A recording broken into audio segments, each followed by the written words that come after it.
Alright, what's up, guys? Gotta say... Oh shit, sorry, I just put my headphones on. My shit is way too loud. Hang on. We had a blast of a time in the watch party the other day. I do say so myself. I hope everybody else agrees, because if you don't, you are getting banned. We don't allow dissenting opinions here.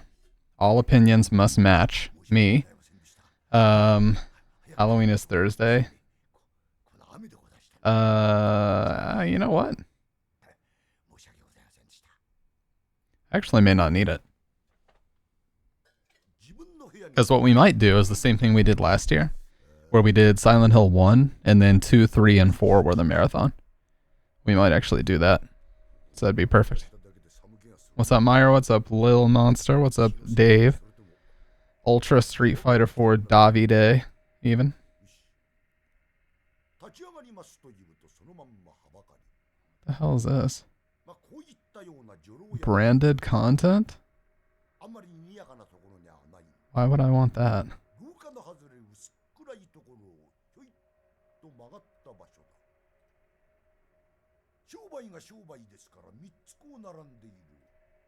What the?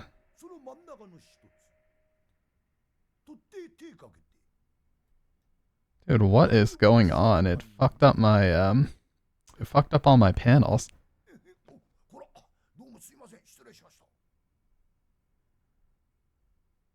Okay, done. Can you, like, close this shit now, please? Okay, there we go. Dude, that was fucking weird. It was trying to get me to label whether or not it was safe for... Let's see. Yeah, you have to disclose if your content is not suitable for... Well, it's not suitable for anybody. But I don't need to tell you that. None of your business.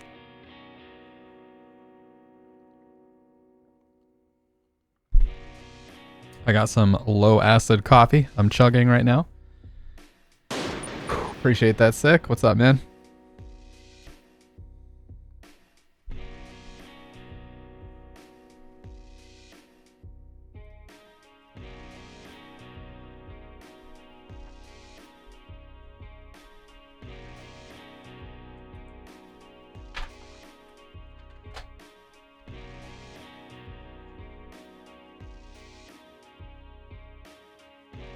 I believe I saw you playing Silent Hill 1 earlier.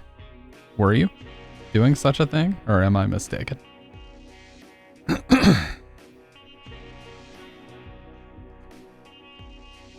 It's okay, you can tell me. I can take it. Alright. Well then, if that's the case, has your opinion on it changed at all? Or no? You still have a deep-rooted hatred for it and everyone involved in the goddamn production of it? Which is fair, by the way. I just want to point that out.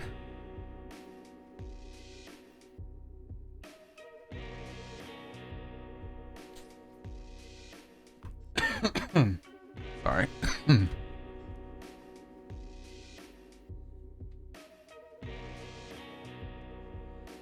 Alright. I'm such a poser because I've watched so much SH1 but never played it for myself. That doesn't make you a poser. It just means I'm gonna exile you from the Silent Hill community forever.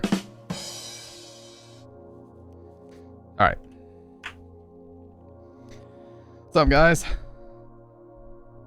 Yeah, I was talking about the watch party a little bit.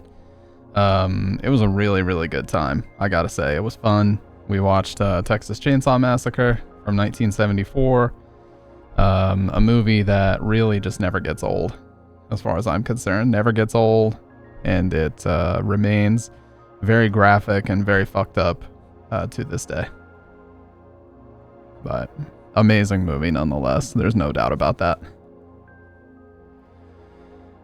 Dave was there. She, or Pinku Idol, was there. Gummy Lotion was there. Josh Wood was there. A lot of people showed up. Kendo, Dr. Red. We had a full house. Guys, a full house.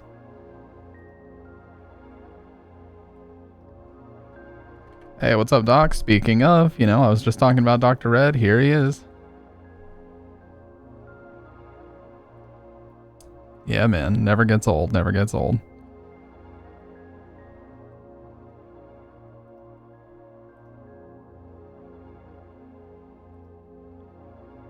And I think honestly, we need to bring those back in more ways than one. But yeah, that was such a great start because it just takes me back to the whole fucking reason why we started doing those in the first place, It is a whole other aspect, and you don't have to be nearly as professional in the Discord. Not saying that like we're popping off saying stupid things in there, but like it's nice to not have to be in front of a camera at all times, you know what I mean? We can just sit in there and chat about shit, and it's not so, it's not so professional. Not that there's anything professional about me or my stream, but you get what I mean. It's like friends just hanging out, just how people just hang out sometimes, how fellas do, how fellas hang out.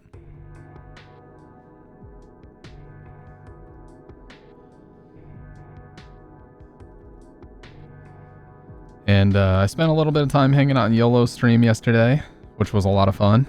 And, I think what it's coming down to a lot of the times with with the Stamptober. Here's the thing. I talked to Dave about this last night. I didn't necessarily do all 30 days in October, okay? Yeah, I didn't do all 30 days, but what I do plan on doing is attempting all 30 days in December, okay? That's what I do plan on attempting. So I just want everybody to know that I'm still going to try to do a 30-day challenge this year. It's just probably going to have to be December instead of October. October was just too jam-packed with work stuff, and I've had a lot of other obligations going on, a lot of other things. There would have been no way in hell I could have possibly been able to make that work. But, hey, I did say well in advance that it wouldn't be like it has been in the past couple of years, which was just complete degenerate every single day like clockwork. Yeah, that was cool. It was cool in the context of the months that I was actually doing those things, but it was not cool for my sleep. It was not cool for my health, and it was certainly not cool for my work and anything else. Yeah, for real, Dr. Red. That's the that's the Hassan XQC Mizkif. Just start a video and then just walk off. And just let the video be the content. Yeah, man, it has not been any less fun because we've been doing less days, that's for sure.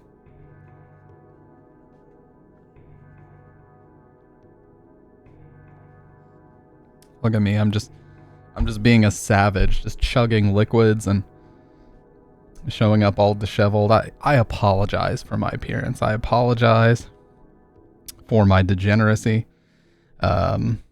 No, I agree with you, Dr. Red. And I'm excited for your November marathon too, dude. I think last year we both pushed ourselves to absurd limits. And I think that we learned a little something about how hard we should really go in a 30-day period. I know I certainly learned. And I also learned to never do it again. Because holy shit. Okay, that's not true. I will do it again because it's really fun.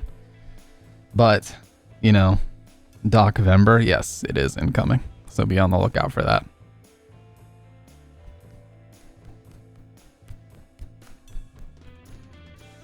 I'm going to try for 30 days, but none of that 180. Oh, yeah. No. Fuck that. Dude, I fucking did 163 hours, and the first thing that Doc said to me was, I'm gonna beat that. He wasn't like, oh, that's crazy, dude, I would never. He's like, I'm gonna beat that. That was the first thing he said within like seconds of me telling him. I was like, it's good luck. You know what? Good luck. I hope you find some enjoyment in that. Dude, same. No joke. I was burnt out for a long time. But, with streaming, the good thing about streaming is nobody expects you to Nobody expects you to come back in like 2 days and play a video game. Streaming, here's the thing. Streaming is very important to not ignore just chatting. Just chatting is one of the most crucial parts of streaming that is often overlooked. A lot of times, and I'll just keep it 1,000, a lot of times when I start playing the game, there's less interaction because I'm so focused on the game. So there's sometimes you guys will notice lately, especially, I've been doing just chatting for like 2 hours, just because we've been having a great conversation, having a good time. And I usually wait to play the game until like the halfway or later part of the stream. But I can definitely say that I'm a little bit tired of Silent Hill 2 Remake. No doubt. I need a break from that shit because, good lord. I mean, I've played like 30 hours of it. Yeah. That's enough, okay? See, I always say if I can get 1 hour for each dollar I spent on the game, then I got my money's worth. And in this case, I believe that I got my money's worth, so I'm good. I played 24 hours, but that's still, considering the fact it came out like 2 weeks ago, that's a lot of playtime for me, okay? 24.8 hours is not nothing. I beat it once. I haven't finished my new game. I have more hours than Dave somehow, even though Dave knows like way more about the game than me. Explain that one. Yeah, explain that, dude. Anyways, my point in all this is just, no, I literally just looked at it in my Steam. I have more hours than you. It says you have 21.1 hours. Dude, remember the clip I sent at the end of RE4R on day 30? I died at the last rock I needed to avoid. It took everything to fake a giggle and try again, and my PS4 was begging me to end its suffering in the background. Yeah. Dude. When I watch back the VOD, and this was before I decided, hey, I should probably like get the fuck outside and start walking and losing weight and all these different things. Before I had even decided to do that, right? That was a couple months after that last Stamptober, and holy shit. Just looking back at the VOD and how miserable I looked at the end of Silent Hill 4, it was no joke, dude. No joke. And I think this year, so I did this a couple years ago. The very first Stamptober I did this, the first Silent Hill story marathon I ever did. I actually watched the making of Silent Hill 2 and Silent Hill 3 videos before I played them. And I want to do that again this year, because I really like that. Yeah, I looked exactly like that. Puffier cheeks, you know, obviously a good 20, 30 pounds heavier than I am now. I lost about 30 pounds and I have kept it off. I could have probably lost a lot more by now, but hey, at least I'm honest about the fact that obviously I'm not where I want to be. I could probably still stand to lose another 30, 40, but I'm happy with my progress so far. Anyways, what was I going to do? Yeah, I want to watch the making of Silent Hill 2 and 3 videos before we actually play the games, because I think that they offer a lot of interesting insight into exactly what went into a lot of their decisions. Yeah, I think that would be a great addition to those. Will it add another 20 minutes to the stream? Yes, but hey, you guys that have seen the games 1,000,001 times, I think it offers a lot of really great insight for just a lot of the things that a lot of the decision making during development and some other aspects that I'm very happy that those videos exist, because we get a little bit more fleshing out about the character design, the well, just a lot of things. I don't want to say too much about it because I don't want to spoil, dude. I don't want to spoil. But we were blessed with the making of Silent Hill 2 and Silent Hill 3 on European special edition releases. And in those videos are still readily available online.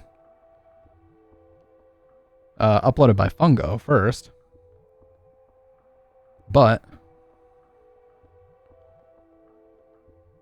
they were uploaded by Fungo first, but they're in very high quality, and I hope that they never get taken down. I don't know why they would, but I hope that they don't.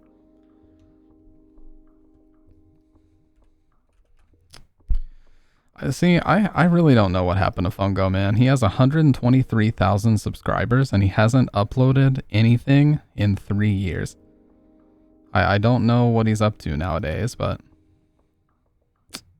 I'm sure he's probably on his Discord, but it's got to just be real life stuff that happened. I mean, it's not like there's any secret.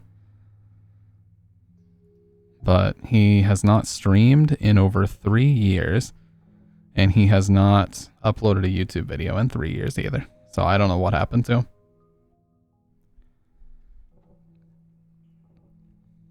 But you guys hear me talk about him all the time because he, you guys hear me talk about him all the time because he's like a legend in the Silent Hill community. He was like one of the first people on YouTube even talking about Silent Hill, much less uploading videos about it. And he also, a lot of people don't realize this because I think the stream VOD might be gone. He also did a live stream with Guy Seehee, the voice of James, and Dave Shoffley, the voice of Eddie. He did a live stream with them on an old Twitch competitor called Hitbox TV. And they actually did a full playthrough of the game. Let me see if it still exists. Yeah, it still exists. Silent Hill 2 live Let's Play with Guy Seehee. And he did that 9 years ago. So.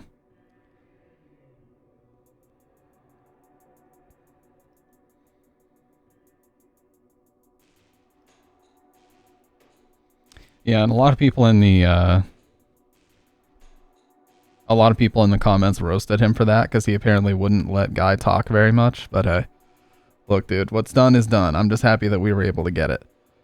And the sad part is at the very end, Fungo asks him like, yeah, he does have a tendency to ramble a little bit. And I'll keep it 1,000. In watching his lore run videos, I actually decided that I didn't want to go in that direction.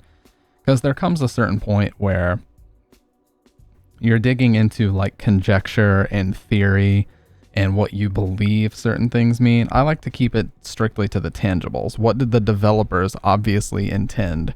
Or what have they explicitly said that they meant by these things? You know, I don't want to drift into, well, my personal interpretation is that, like, nobody needs to hear that. I just want to keep my shit to the tangibles, okay? No, none of this theorizing and theory crafting and headcanon bullshit. Nobody needs to know that, and nobody wants to know that. So I don't entertain any of that.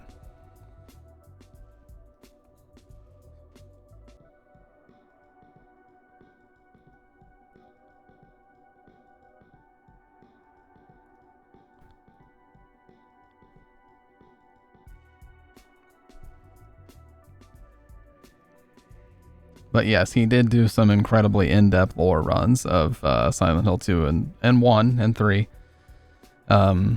Yeah, it's like, save that for a video essay, and not only that, there's too much of that in the Silent Hill community anyways, and I find that it gatekeeps new players. Like, if you're a new player and you're coming into this and you want to learn about the games enough such that maybe it motivates you to download them and try them out.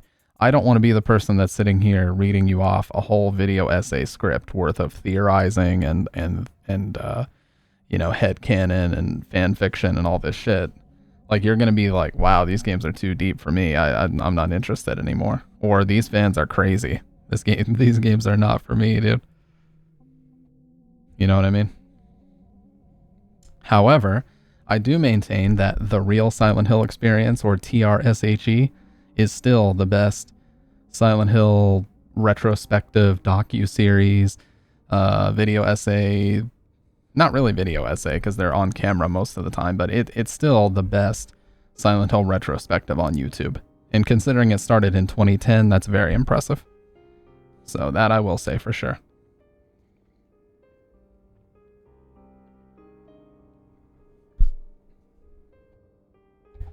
The editing was also miles ahead of anything else that was out at the time. Like, miles. No question about it. So.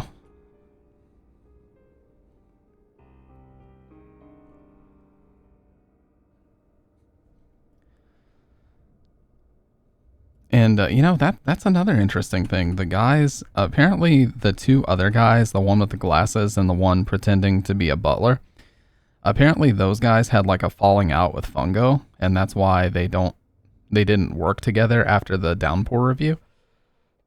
And those guys also kind of disappeared. They hit 100,000 subscribers. They have several videos that hit over 1 million views, by the way, analyzing things like Mulholland Drive and Twin Peaks and a lot of different things, like Alien Covenant Explained has 1.8 million views. I almost wonder, when I see stuff like this, oh, what the fuck? I gotta fix all my shit now.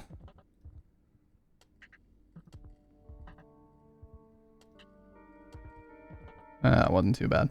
Anyways, when I see stuff like this, I really feel like these people get picked up and hired by bigger YouTube channels. You know what I mean? When I see a channel perform so well, and then the person who was doing the bulk of the video editing just disappears all of a sudden, I have to wonder if they didn't get like hired by a big company or a big YouTube channel to do editing, and it like pays so well that they couldn't say no. I almost guarantee that sort of thing happened. I mean, this is a 4.5-hour video about explaining Twin Peaks and it got 3 million views. That is unbelievable. Those views are like unheard of in most scenarios. Also, what is up with my fucking camera? Is it like not centered? Oh, it wasn't centered. There we go. So dumb, dude. Well, anyway, I fixed it. But yeah. And you see it all the time with like Mr. Beast or Philip DeFranco has a channel that produces a bunch of content. I mean, Philip DeFranco has like 3 channels worth of content that they produce shit tons of videos every week. So those type of people are exactly who would hire YouTubers like this that are clearly very, very talented at editing, scripting, writing, and all these different things. And it's like, hey, you would be a perfect talent to work on our team for a 6-figure salary. And hey, if I'm Twin Perfect, if I'm Rossiter, the guy behind this, I would say no. I would say, well, I couldn't say no is what I mean. Like, how could you say no to that if they offer to pay you like a 6-figure salary to be a video editor for a big channel?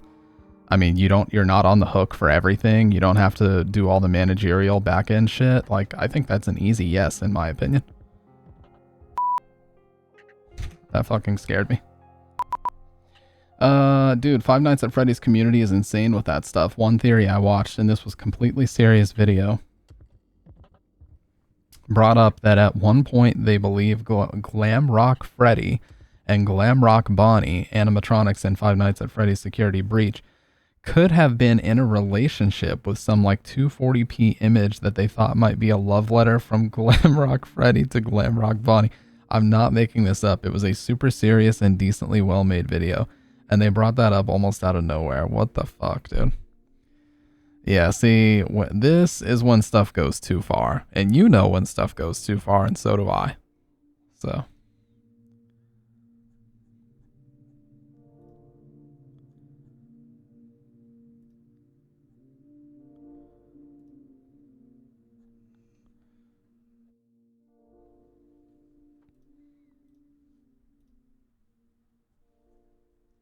Dude, what the fuck? I was looking at something.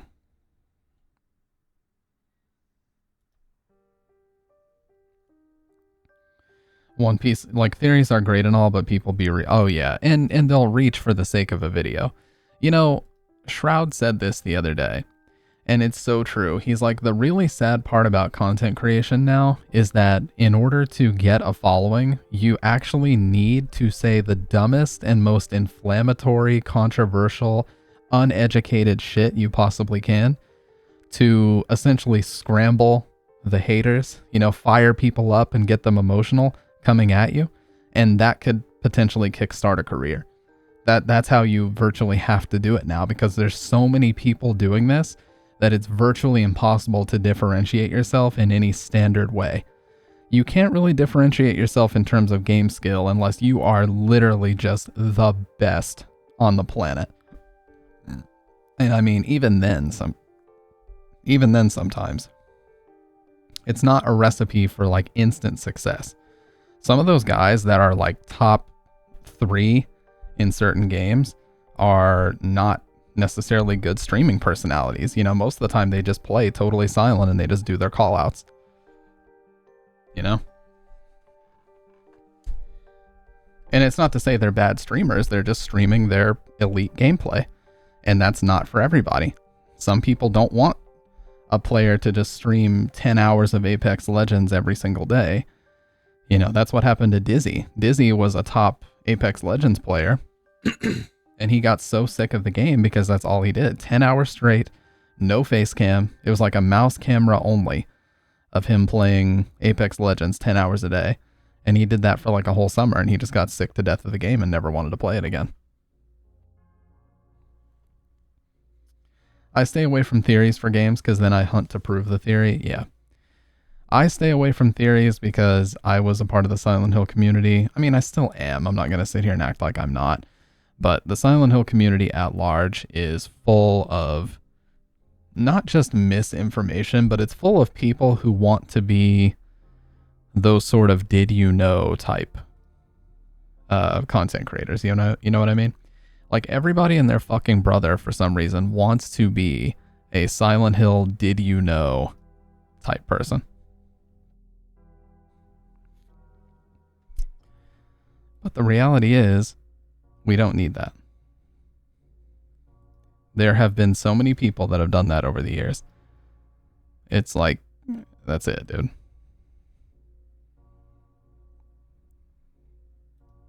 We have the same amount of games. I mean, Silent Hill 2 Remake obviously changed that, but Ascension was so bad, it's not even worth talking about. It's not even fucking worth talking about. It's that bad.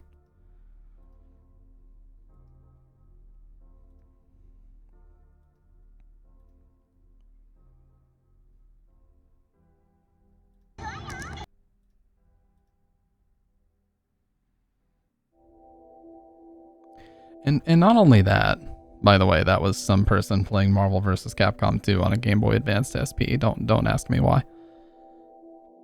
And not only that, I think that I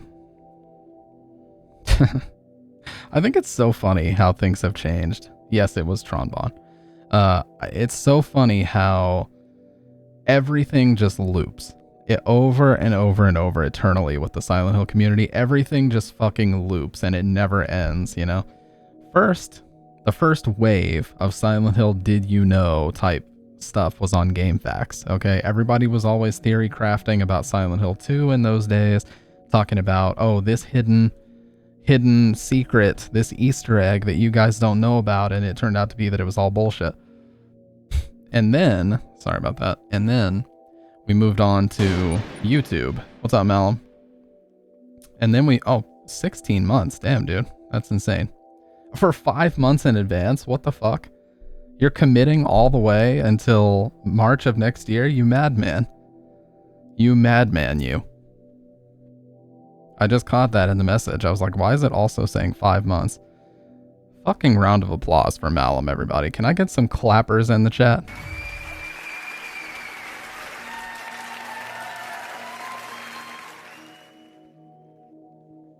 Yeah, what are you thinking? You know I don't stream consistently as if my life depends on it. Anyways, I'm talking about how time is a flat circle with the Silent Hill community, okay? And what I mean by that is, in the beginning, okay, I'm not going to go into the Silent Hill 3 speech, but in the beginning on the internet, right, Silent Hill 2 comes out, and there's all this theory crafting going on GameFAQs and other, maybe GameSpot and IGN if they even had comment sections back then. I'm not quite sure if they did. And then, you know, Silent Hill 3, Silent Hill 4 come out, and then YouTube comes about sort of 2005, but really came around in 06. I didn't know many people, if anybody at all, that really knew about YouTube. It was more just like a news story that would occasionally come on TV. It's like, oh, you know, the Smosh videos were on the news, and then the Leave Britney Alone, and then Shoes was on the news. So I would really say YouTube first started to come into prominence in 2006, okay? And at that time, the only person really uploading anything was Fungo. And the only thing that was really being uploaded was just cutscenes from the game. So, fast forward just a little bit. We're all eagerly awaiting Silent Hill 5. And there's a teaser put out. I don't remember if it was put out by Konami or by Double Helix, the studio developing it. But it's such a weird fucking video to look at to this day. I'll show you guys the video. But it basically shows like a teaser trailer, and then it shows that they had like some test players. Like people that they had just pulled in off the streets to play the game and talk about it. And one guy is like, Silent Hill combat was always shit.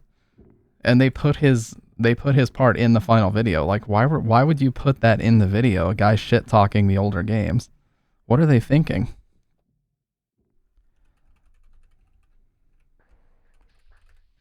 Let me see if I can find it.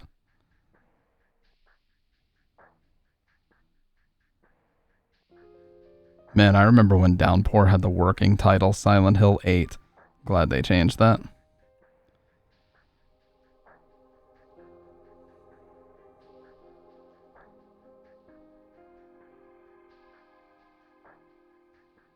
Dude, Mighty Number 9 is a good game. I'll die on that hill, but the trailer for it is foul and awful. Man, I can't find it now because the algorithm is so fucked up that all you can find is Silent Hill 2 remake stuff.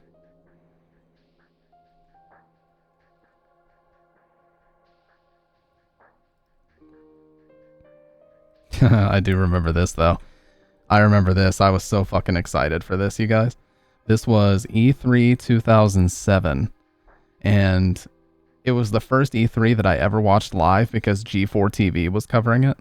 You know what, guys? I do kind of miss that. I'm not gonna lie. I miss like being all excited for E3 and shit and watching it on G4 and just like spending the whole week watching G4 to get the E3 coverage in the middle of summer. I do miss it.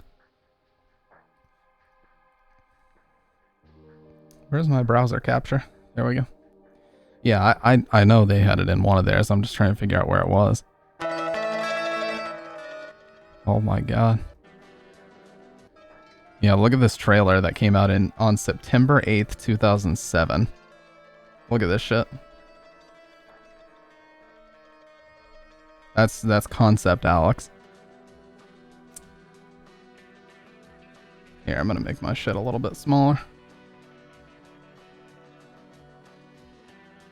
Wow, 4:3. You know what's crazy about this is this trailer's in 4:3. It wasn't even like an HD trailer yet. Here, I'll get my camera off. Look how old this is, dude.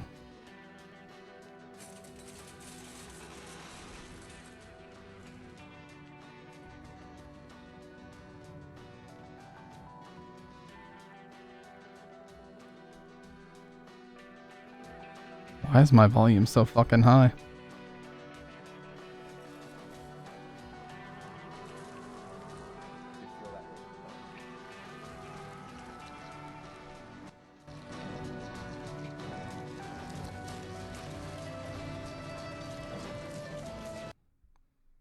Anyways. Yeah, I can't remember which one they have it in. It's probably their homecoming video, if I had to guess. So I'll just do this.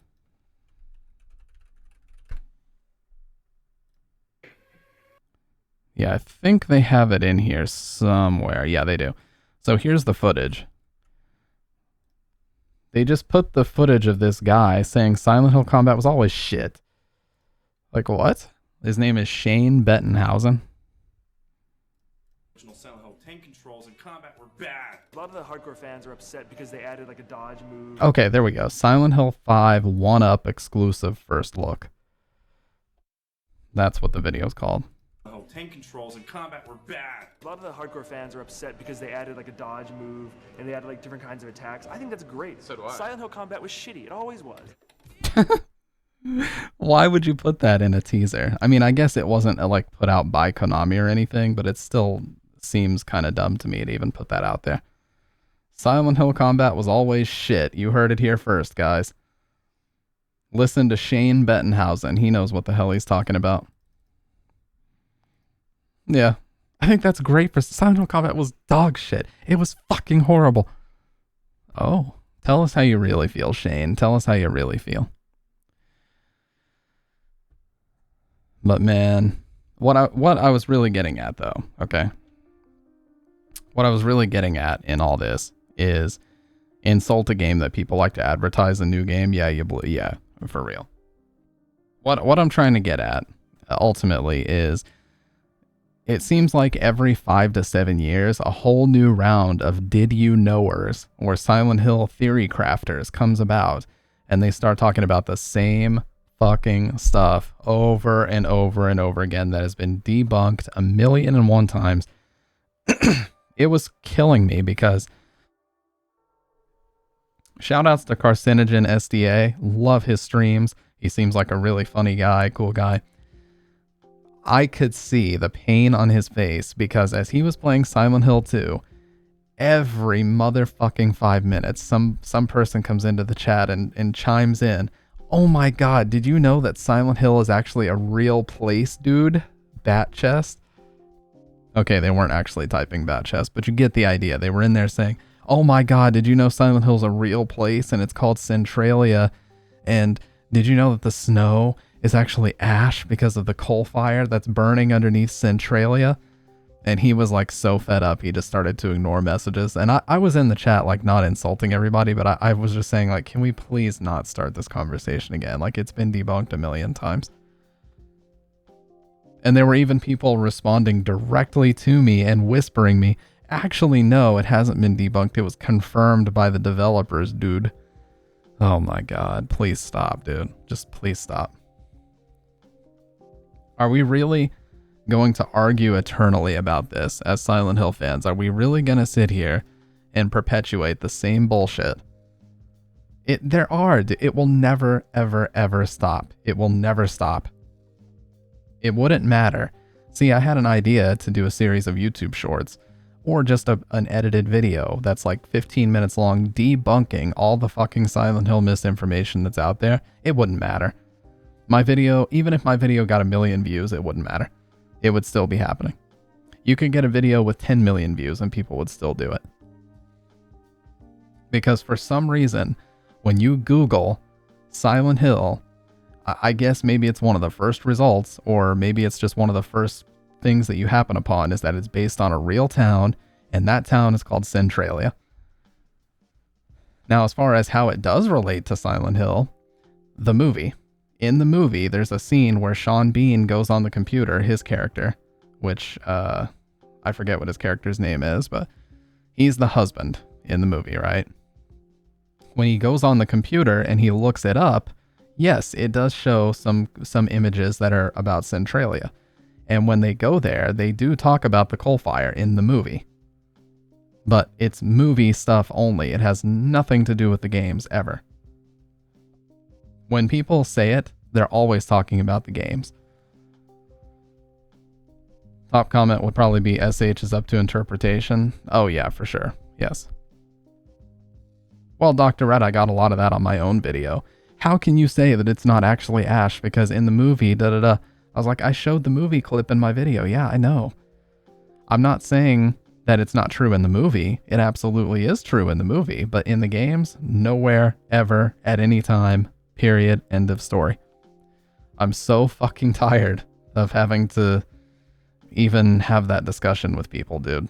Anytime you upload something about Silent Hill, somebody inevitably will be in the comments trying to educate you about Centralia.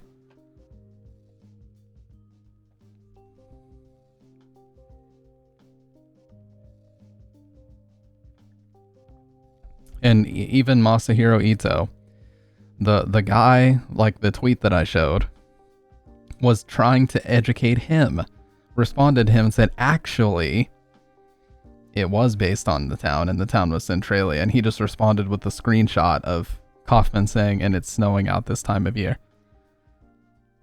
Just stop, dude. Please. That's all I ask. I have it too. Yeah, I have it too. This right here debunks anything that anyone may potentially say.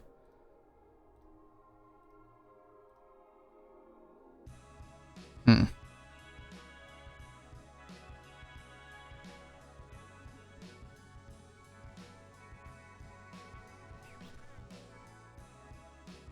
Well, it won't show, but here.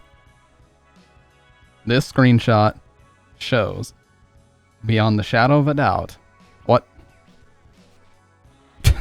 Okay. This screenshot shows, beyond the shadow of a doubt, that that is bullshit. Okay? Here, I'll refresh it. There you go. It's bullshit. And it always has been bullshit, and it always will be bullshit.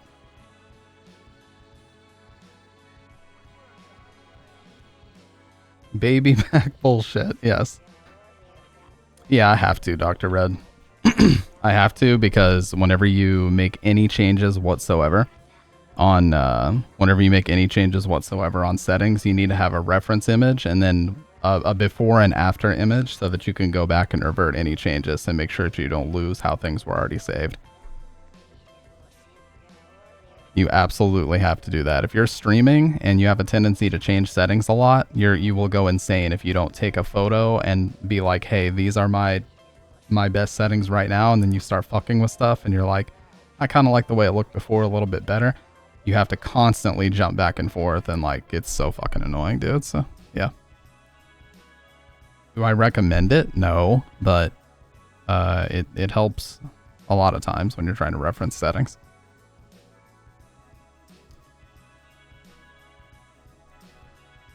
Yeah, the snowing ash thing. Oh my god, please stop. But yeah, it's been repeated ad nauseum. It's just, it needs to stop. Like, for real, it's gotta stop. And it probably won't, and that's fine, whatever. Like, in the Resident Evil community, there's probably people going on about, you know, the chick from the movie, Alice or whatever. I haven't really seen it too much, but, you know, there's annoyances in the Resident Evil community as well. Everybody doing the fucking Leon dummy thick meme and the same, you know, tired ass jokes about Resident Evil and boulder punching, you know. The same tired ass jokes about boulder punching that'll never stop. It just, every community has their own set of, like, just weird jokes that'll never go away, dude.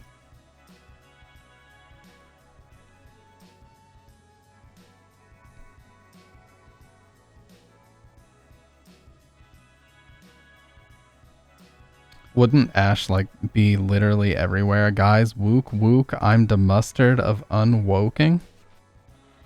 What? Oh, you mean the master of unlocking. I see what you mean.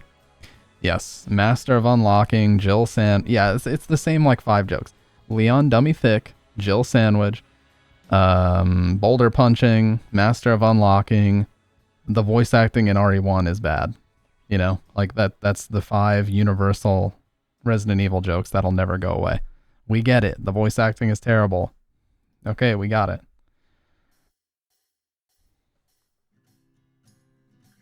And Silent Hill has its fair share of that too. The whole James Sunderland human being thing when he kills Eddie, and it sounds like he says he killed a human being.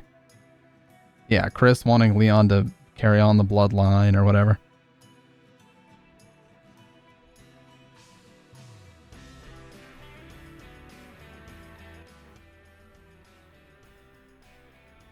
It's every game community is full of their memes that'll just never die off, and it can be very annoying, but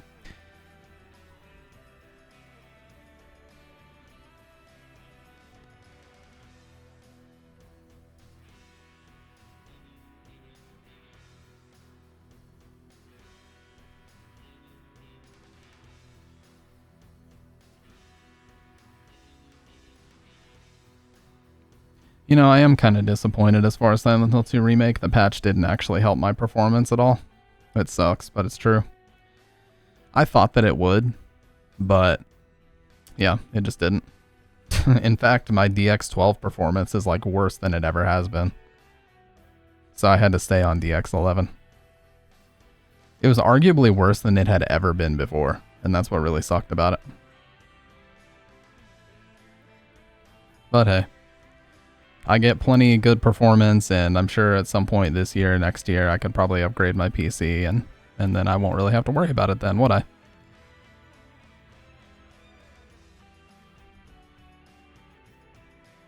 Let's see. I was gonna check something because it showed somebody followed.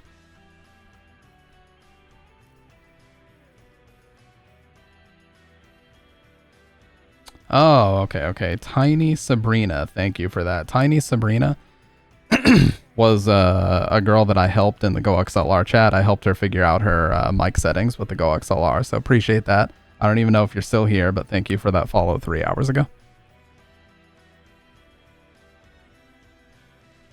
Yeah, that was she was really nice too. I helped her with her mic settings, and I think she got it figured out. So I've been in there trying to help people from time to time, just because I know it can be very annoying to like sift through mic settings and try to figure out what sounds best. So God knows I've probably done more trial and error than anybody else. So if I can prevent somebody else having to do it, I'm happy.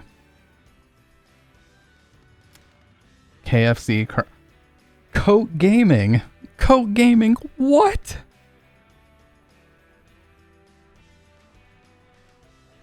You know, I meme about that commercial all the time, but trust me, I wouldn't mind if Coke Gaming came into my channel and gifted like 100 subs.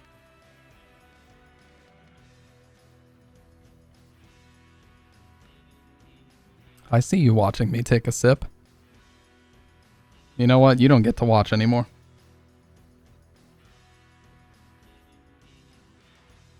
How about you stop peeping when I'm trying to take a sip, okay? Privacy. Privacy. I don't know what the hell I'm talking about, you guys. But what I do know is that Stamptober is almost over. So what I'm going to do is the same thing we did last year. Silent Hill 1 gets its own sort of prequel, in-depth, very in-depth story run. It typically takes me about 5 to 6 hours to do an in-depth story run of that game. And we will do that on the 30th or the 31st, whichever one works out better. Okay? And for 2, 3, and 4, we will start that probably Saturday night, the weekend of the 1st, and that'll be our finale. The night of the 1st will be the Stamptober finale. Yeah, it's November 1st and whatever. What the fuck ever. Okay, it's the Stamptober finale because I said it is. God damn it. The Discord moderator coming out of some basement, pizza rolls in hand, saying, actually, I have spent 987,000 hours on that topic. Get better, bro.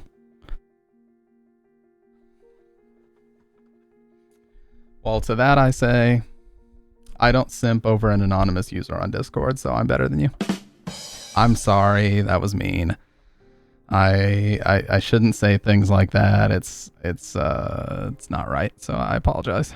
I apologize for being so brash, for being so strident, and for being so stupid, really. Very stupid. Dr. Red, can I be real with you right now, Dr. Red? I want to be 100% real with you, dude. And I want to make sure that you know that I'm not coming at you in any way by saying this, and I mean no disrespect. This is just a selfish thing for me. I miss your streams late at night, dude. I do. I miss your streams late at night because I used to love more than anything when I would finish and then I could go hang out in your stream and we would just laugh our asses off. I miss that, dude.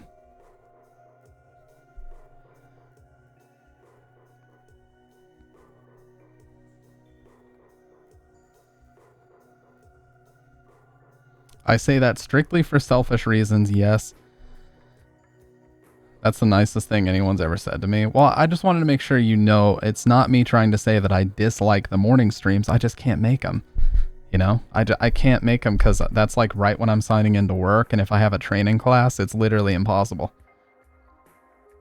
I have to dedicate like all of my attention and focus to training. I can't be like, oh, you know, give me a few minutes and then I go check out a stream. I can't.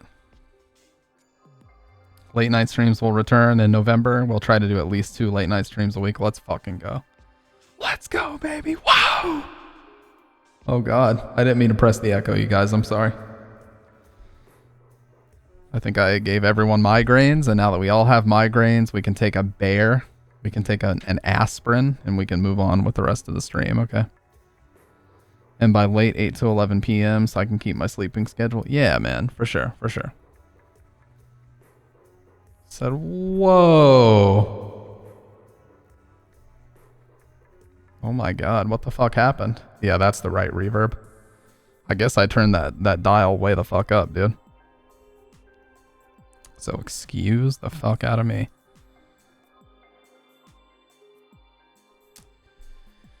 But yes, that's the plan. So we will do the Stamptober finale. It's going to be Silent Hill 2, 3, and 4. No remake, because the remake has already gotten its fair share of coverage this Stamptober. We've covered the remake plenty. I will absolutely try to get all the achievements, and we'll do New Game Plus runs and everything else, and we'll do all that in due time. Okay, we will do all that in due time.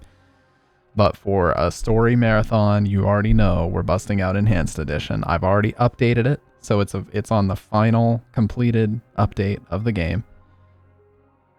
And there will never be another update. They've already said that. The team has finished their work. So we're ready on the final Enhanced Edition playthrough. Only saw the game once. Oh, Slender the Arrival, yeah. First play and mega hyped. Only saw the game once years ago from a Markiplier playthrough, so almost a blind. That was a golden era for YouTube. It really was. When Jacksepticeye, Markiplier, and PewDiePie were like the triumvirate, dude. They were like the three at the very, very top of the YouTube Let's Play game.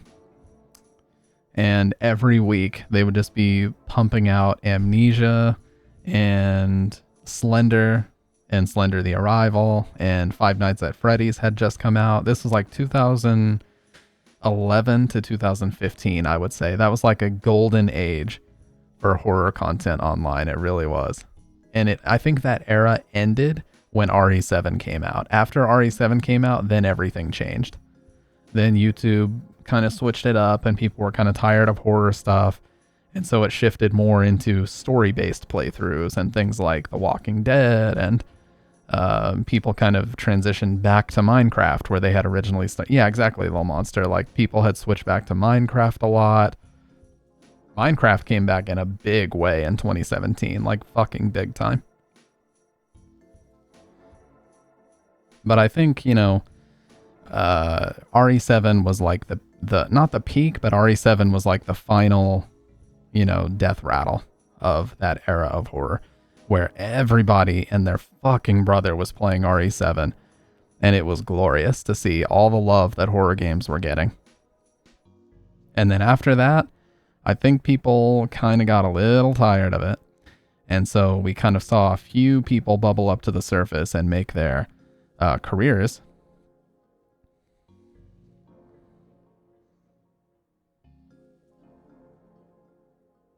Scammed. What the fuck? The sound is at 100%, dude. It scammed you. Hold on. Hold on. Let me refresh and I'll replay it for you. I won't allow you to be scammed.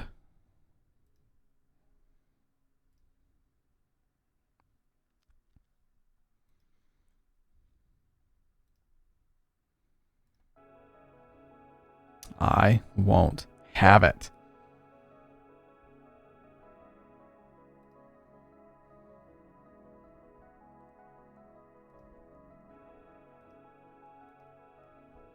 Bruh. Let's see. Let's test it. This is a test message. Jesus. Okay, let me refund your points and then you should be able to do it again. Oh my god, that was loud. That's the K Kona voice, by the way. Alright, you got your points back. Oh shit, I just realized, Sick Boy, sorry about this, dude. I just realized you redeemed Manhunt. What the fuck? How did I not see this?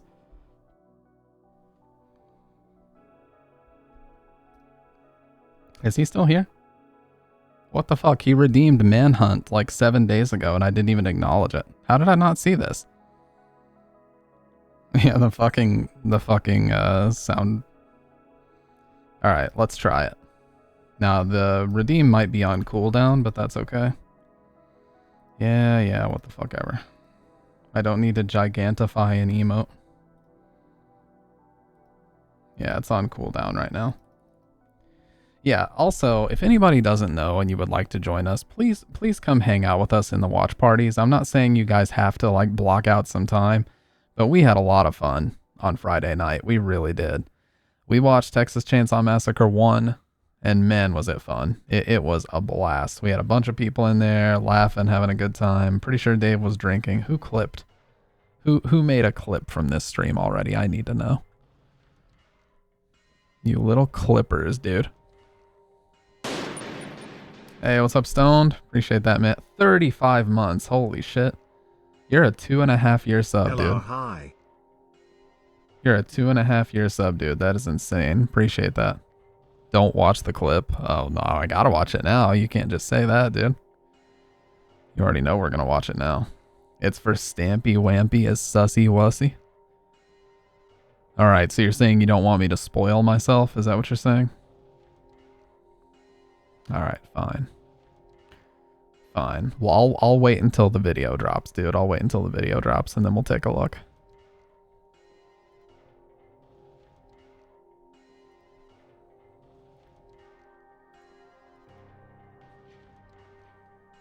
Did you get your points back, Mel? For your redeem? You should have already. It's the simp comment that will be altered for content. Okay. Are you gonna edit me taking an embarrassing snapshot at the Christmas party? You better not, dude. I wasn't even at a Christmas party last year. Try to prove it. Just try to prove it. I'd like to fucking see it. Hey, what's up, Monster? Monter. I like that name. It's cute. That's cute. Little Monter. Here, let me get your role set up. Okay, you have the tenant role. If you would like, Monster, if you would like a custom role or color, just let me know and I'll set you up, okay? I just have to keep it, you know, the Discord's relatively small. We have 85 people. So where it's relatively small, I can manage all of it. But if it ever got to the point where we had like a ton of people that all wanted to change their colors and titles and stuff, then yeah. Yeah, sure. I got you. I'll do it right now. Because I care a lot about my community. And if you guys want a custom role, then god dang it, I will give it to you. I will give it to you all day.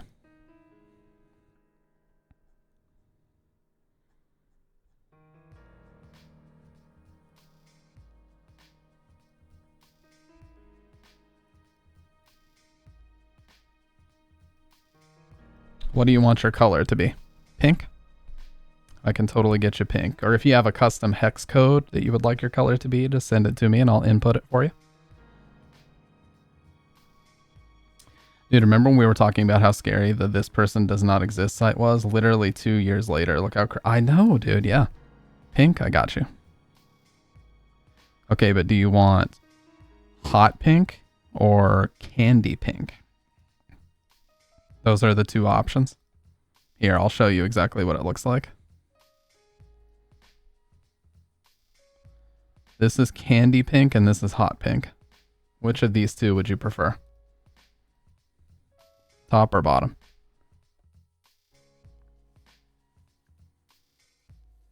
Yeah, Dr. Red, I got you. Candy pink? Got you.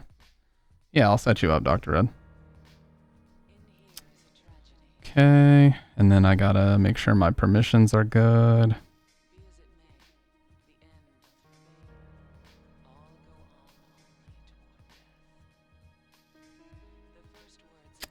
Let's add you. And I will remove you from the tenant role.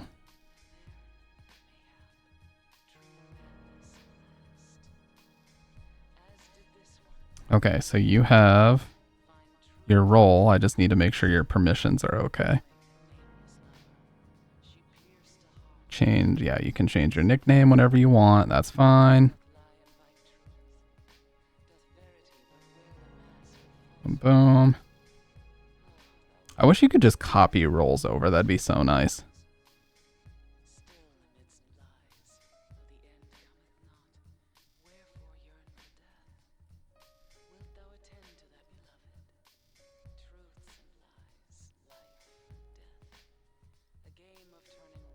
Okay. Almost done here.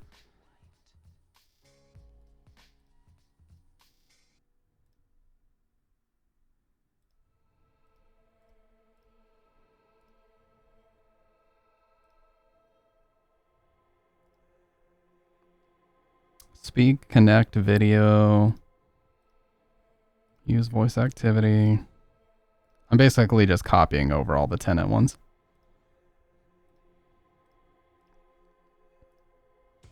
Okay, cool. You got them. The role system is very confusing. It is. Are you just in tenant right now, Dr. Red? I'm pretty sure you are. I thought I called yours the doctor though. Yeah, you're in the doctor right now. I would just have to put you in it.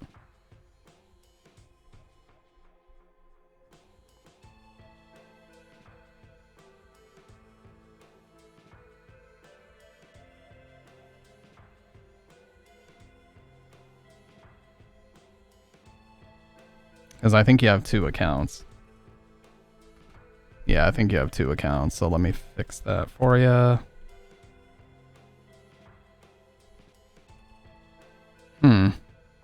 No, there's only 1. Yeah, you already have it. I have no thoughts. I just monitor. That's fair. That's fair. But you're there. I need to set you to appear in a different spot, though. Unless you're offline. That's okay. Okay. No problem. The only thing that I hate about the roles is like trying to decide how high up or how low they should be. Because the way that you would traditionally think about it is that if the role is higher up, that means they're like an admin in the server. You know, if their name appears all the way at the very top, you would think that there's some type of admin. But that's not always the case. I just want it to be separate and visible from the tenant role. But anyway, that's way overcomplicating the simplicity of Discord. So let's not get into all that. We're just getting into silliness at this point. We're just getting into flat out silliness. That's fair. I set myself to offline mode a lot too, or manually to idle. And if I'm like, guys, I gotta lay down, because where I've been in the TC Helicon, the GoXLR Discord, I've been helping a lot of people with their mic settings and stuff. Let me tell you, have I been getting a lot of pings in there and people asking me for help with their settings, which I'm happy to do, but I just don't have time to like hang out in there all day and help people. I love helping people, but I just don't have time to do it as much as I would like, you know? Which is why I made my YouTube video, but I also don't want to spam my YouTube video because that's kind of obnoxious. Spamming your own YouTube video is incredibly obnoxious, actually. Okay, let's put monitor above tenant at the very least. So now you will appear above tenant as monitor. And doctor needs to be up there too. Boom. All right, you guys are good now.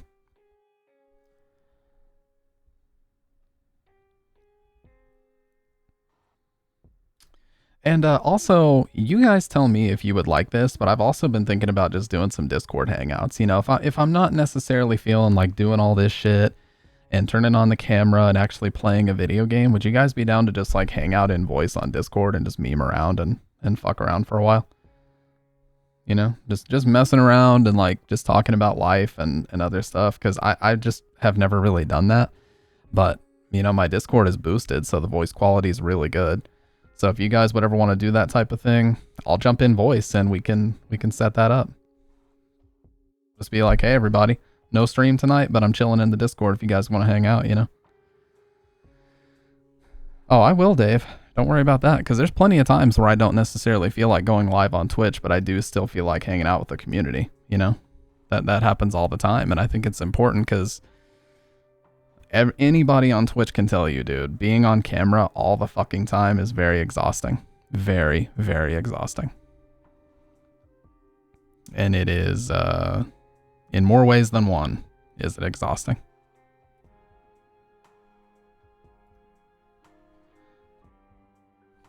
But I love it. You know, there's a lot of streamers. I'm an NPC. I spawn at the randomest times. There's a lot of streamers that are way fucking better at it than me, but I've said it 1,000,001 times. Nobody enjoys streaming more than I do. Not even YOLO. I know what YOLO enjoys about streaming. He enjoys roasting people, and he's good at it. And he has me in so many sus ass clips too. Like yesterday, somebody was in his chat and was like, "Your voice is deep and nice." And I was trying to put an up arrow, like one of these things, these little carrots. I was trying to put this to agree with something else that was said, but it fucked up. Like the chat thread made it look like I was agreeing with the voice being deep and nice. So of course he screen caps it, or tells somebody to screen cap it and cut off all context. And now it's like, oh yeah, all context will be shot down, chastised, dismissed, and refuted. You posted 2 images in poop posts? Uh-oh. What is the canonical lore behind Zero's diaper? What in the fuck are you... Oh no. Please tell me this isn't like a real discussion. This is a meme, right? This is a meme, right? Alright, let's pull these up in Chrome and let's get a closer look. Let's do some investigative journalism right now. Let's do some investigative journalism. What is the canonical lore behind Zero's diaper? Personally, I'm thinking he might have IBS or something of the sort. That's why he has to take a break every other game. Bathroom time. I thought that was made of metal. How's that a diaper? And it's on the outside. He goes from wearing boxers to a thong. Upvoted 12 times, by the way.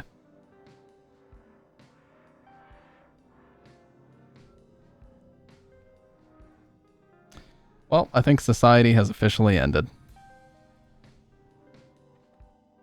It's time to put a cap in it.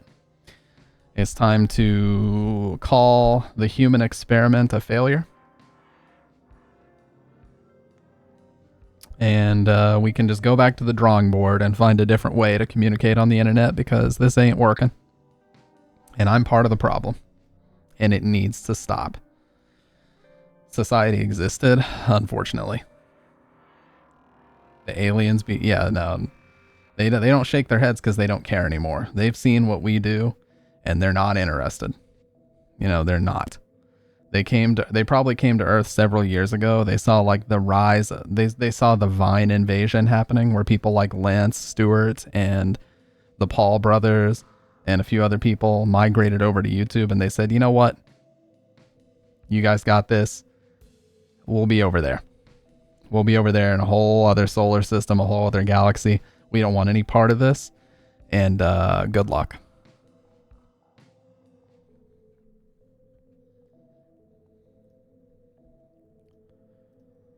And I don't blame them at all.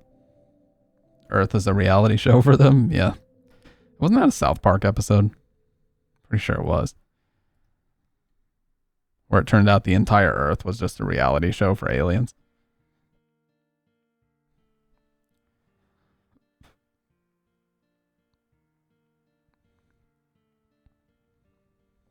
Yeah. I kind of remember that. Wasn't that also the episode where they like pull the mask off of the president and it's just some babbling alien named Zytar? That is so fucking dumb. It's like, you would say that, Zytar, and then pulls it off like it's a fucking Scooby-Doo mask. And he just starts babbling incoherently. As if he never even knew how to speak English, but he was just pretending to be the president. So stupid, dude.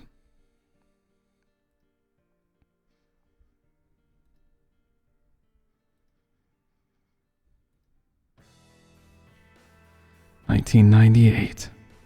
I'll never forget it."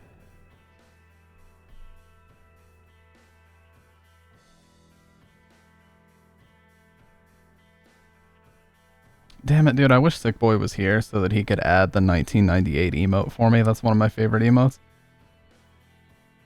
He's so fast at adding that stuff, too.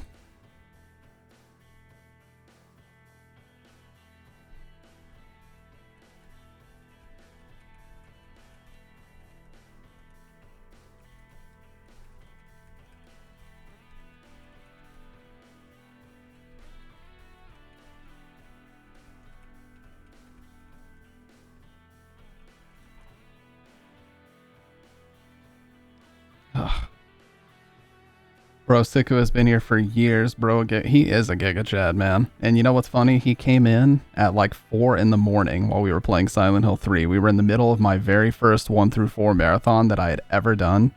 And the first thing we ever ended up talking about was headphones. Because he had just bought some really nice $1,500 Sennheiser headphones at the time. And we sat there and talked about amps and headphones at 4 in the fucking morning. Can you think of anything more me than talking about audio equipment at 4 in the morning while I'm sleep deprived and in the middle of a Silent Hill game? That's like the most me thing that has ever existed in the world. It might actually be the most Stampede_G act that has ever been committed by a human.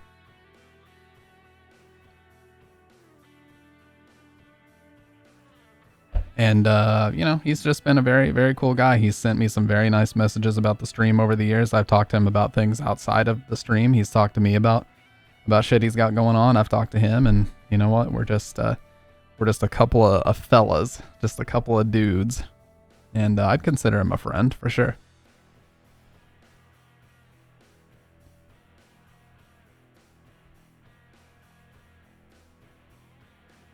And he's been a really good moderator too. I gotta say that. You and Doc, you and him are excellent mods. I know that when you guys are here, I don't have to worry about shit. Bots come in, they get sniped. You know, if anything weird's going on, you guys always DM me about it. So I appreciate that for sure. There's a certain peace of mind that comes with, you know, knowing that you have really trustworthy mods. That's very important. And that's very important as a smaller streamer too, because, you know, sometimes these fucking weirdos be targeting smaller streamers big time, so you always got to be ready.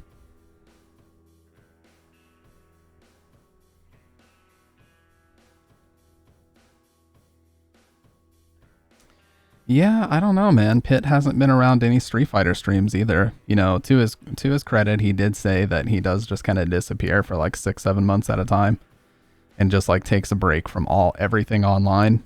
But you know, I miss the dude. I hope he's doing all right. That, you know, that's something I think about all the time, you guys, is how many people that have like come and gone on this stream over the years. You know what I mean? If you think about the regulars that aren't here anymore, or the people that were like heavily involved in the streams for a few weeks and disappeared, it's actually a pretty big list now of people, of names. And it only gets bigger the longer you stream, obviously, so.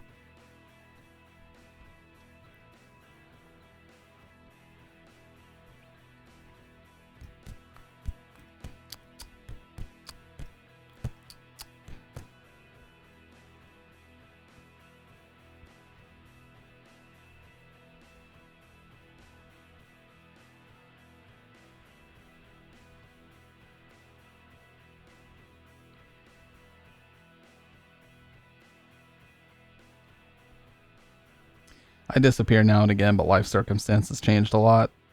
No, and I totally understand that. I don't expect anybody to like need to provide me with an explanation, because God knows that sometimes I got shit going on and I got to disappear for a week or so myself. You know, everybody's circumstances are different. Like, just as an example, you guys, in the past week, I've had to schedule one of my cats to get updated on their rabies vaccines and stuff. I had a flea problem that came up virtually out of nowhere. I just noticed my cats were scratching themselves a lot one day, and I'm like, that's weird. So I got one of our de-shedding brushes, and I started to brush them, and I saw like these little black, it looked like specks of black pepper, and I crushed them up, and it was like red, and I looked it up, and it turns out that that's flea eggs.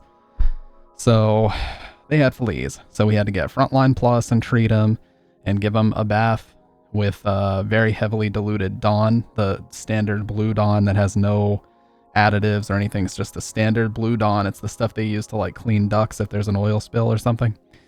And that killed a ton of them.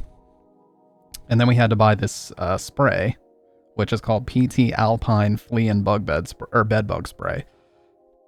And it has an IGR, which is an insect growth restrictor.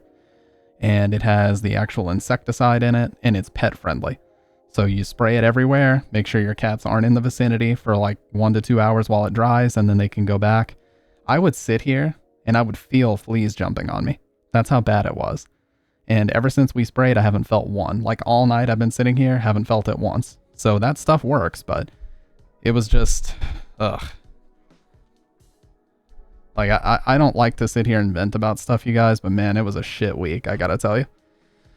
Just so much stuff, like, yeah, just so much stuff piling up at once. And like when you have an infestation, it's kind of worrying too, because it's like you're doing all this research and you don't know if it's gonna work. It's fucked up, man. But anyways, we got it sorted. Everything's great now, so no problems. Everything's good.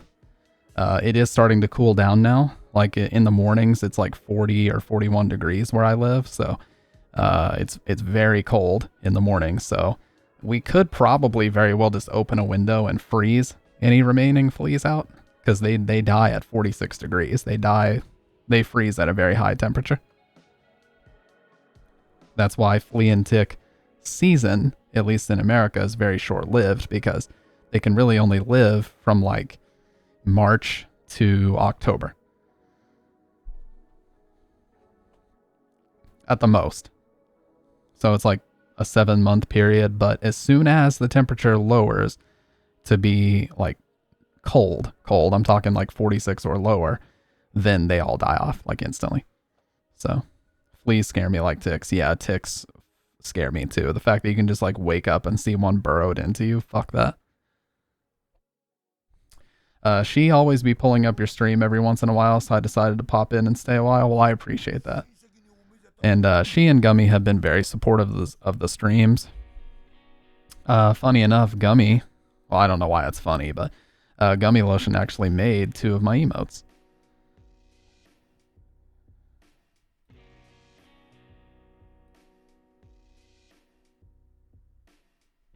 Where the fuck? Yes, it was those 2. I was gonna post them, but you already have them. But yes, she made those 2 emotes. And then Ismota made the sub badges, which I love. I absolutely love the radio sub badges. Love them. They are perfect. I'm probably never gonna change those. And I love the chainsaws too. Those were made by Maglizzle. I think they're finally perfect. Exactly what I want them to be.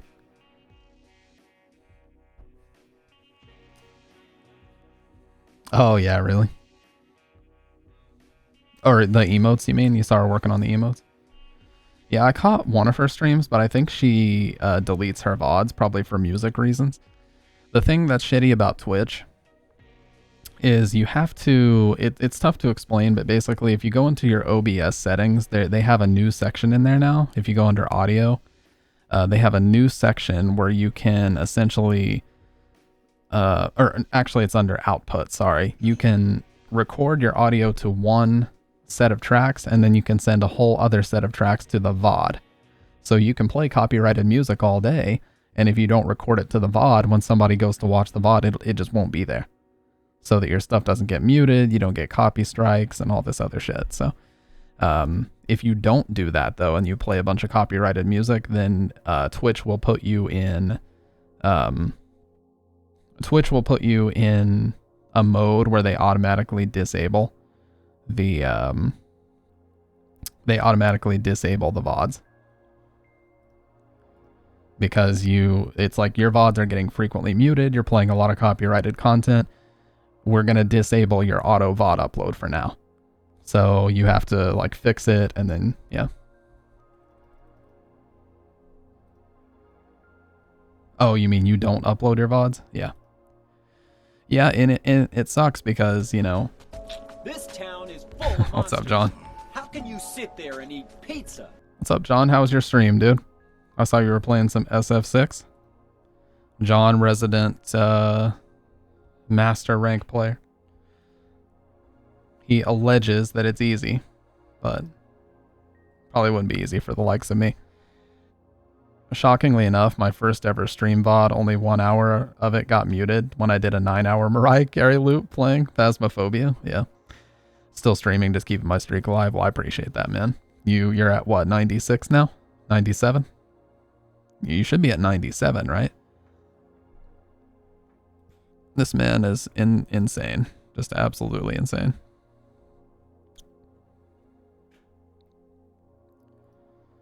Here, let's see if I can watch John watching me watch John.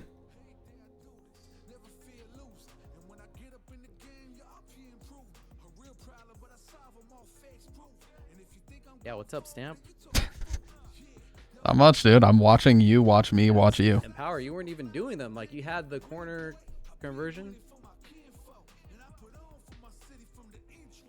I'm gonna knock on his stream and force him to collaborate with me. This is not a fucking option. No, I'm talking about when you got the hit. Yeah, Stamp's like literally watching me right now. Stream. Fuck yeah, I am, dude. Listen, you motherfuckers steal my content all the time. I'm stealing yours now. Oh, yeah, I gotta. Whoa, I'm so orange. This match. Do you guys see how orange that blue cup just made me? Well, the thing with stealing content, Stamp, is they actually show the content on screen. You're being a nice guy about it. Oh yeah, just listening. Well, you see, I'd consider myself to be a very respectful streamer. I don't know how you feel, but that's how I feel. I feel like my reputation is good in the community, and I don't want to sully that by showing someone else's content on screen. This could official stamp of approval with extreme delay. Yeah. Oh, Bushin style. Now that's a name I haven't heard in a while. I've heard some stories about this gentleman here. Yeah, what character do you think he plays? Well, considering there's only one character that does Bushin, it's got to be Kimberly. Nice. Let's see what Drainer does. Stamp, have you played Drainer before in Street Fighter 4? The name is very familiar, but I don't remember who he played. I feel like for some reason Bison is coming to mind, but he probably doesn't play Bison. Ooh. Alright. I won't steal any more of Jonathan's content. But yeah, Blockbuster John, really good dude, strong Street Fighter player, and always willing to help people with getting better. That's something I respect about him. You know, there's a lot of people, very egotistical Street Fighter players. I don't know what it is about fighting games. Yeah. He's watching me on his phone, I'm pretty sure. I don't know what it is about Street Fighter. It just seems to breed very egotistical players that don't want to share knowledge sometimes. But John's not like that. He like the very first thing he'll do is try to tell you like, hey, I noticed this about your play style. You could probably succeed if you did this, that, or the other. You know, giving you tech and shortcuts and, you know, just things to make life a little bit easier, execution stuff, different things like that. So, you know, he's a good dude. Good, big asset to the Street Fighter Twitch community for sure. You need people like that to level everybody up. And speaking of, why does this dude not have a VIP diamond? Let me go ahead and give you a VIP diamond, dude. I'm sitting here glazing, and dude doesn't even have a diamond. There you go. You have a VIP diamond now. You can flex it as much as you want. All right, I'm gonna blow my nose really quick, guys, and what say you we actually get into a video game? Video games on this channel? Who would have thunk?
All right. So,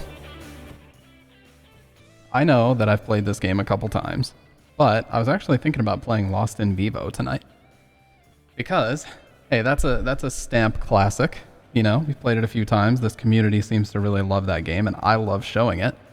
But I'm down for a few options. You know, there's... Well, I'm not going to say what's in the Steam list, because you guys already know some of the questionable stuff that's in there. So we're just going to leave that where it was. Oh, there's also Fierce to Fathom. We could play a few of the Fierce to Fathom games. There's some more Chill as Art we could do. Although, I'll be honest with you guys, I need new Chill as Art, because I just, you know, they're short to the point games. I've played them so many times. There's only so many times you can play such, you know, short, compact games like that. You know, this is like caveman stuff, but I really love the red and blue like pill-shaped stickers on these that make it super easy to know which is right and which is left. I just love being able to just look at that and see it. I'm like, oh shit, I don't have to read the L's and R's. It's even easier for my caveman brain. Oh, fuck me. I didn't realize the echo was on the whole time. Sorry about that, guys. I'm sitting here yapping. Fierce to Fathom, but I'm just chilling streamer choice because I'm playing Fallout. Well, if we play Fierce to Fathom, I'd probably skip episode 1 because episode 1 is like nothing. You walk around a tiny bit and then you go hide in the bedroom until the game is over. It's very weird. There's like nothing to it.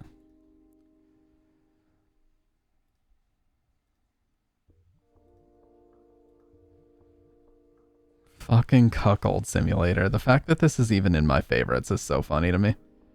It's so dumb, dude.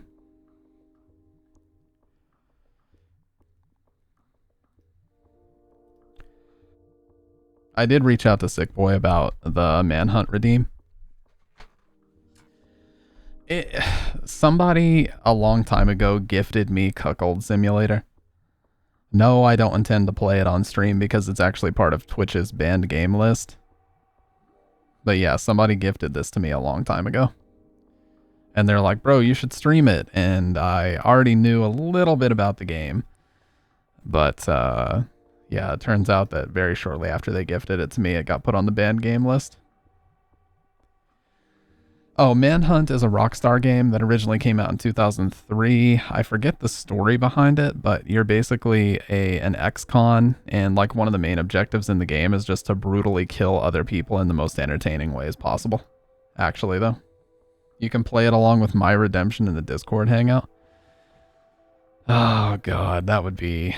Dave, that would be so off-brand for me, and you know it. You know how off-brand for me that would be. That's insanity.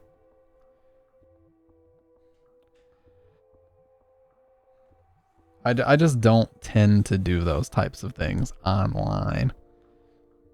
I really don't.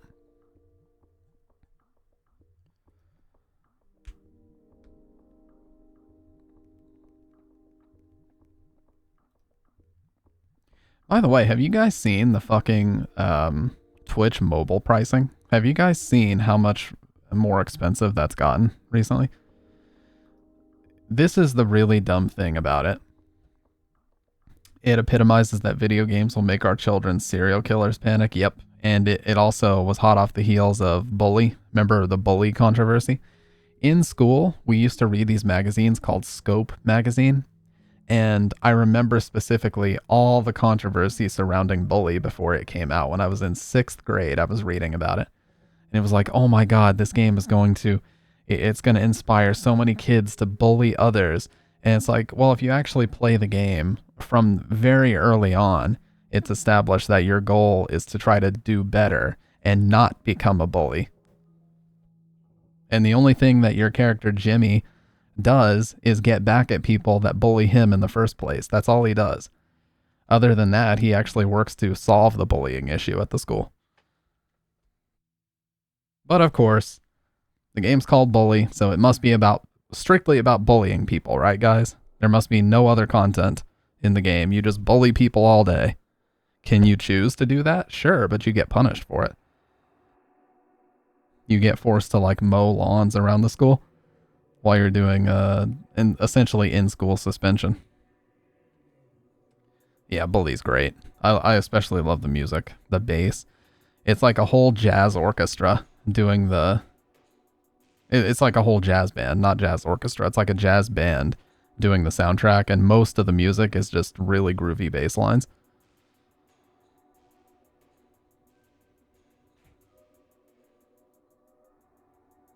Bully is like one of my favorite soundtracks of all time. Yeah, we had a very infamous Bully stream here where all I did was pelt people with stink bombs all day. And yeah.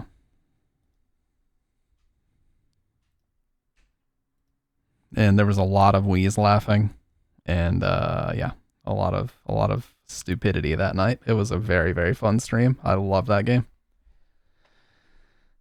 Oh yeah, yeah. You can like date every girl. It's funny because like the whole school is separated into different, you know, they separate everybody into the classics, the nerds, the jocks, the preps, the there's one more, nerds, jocks, preps, and the bullies.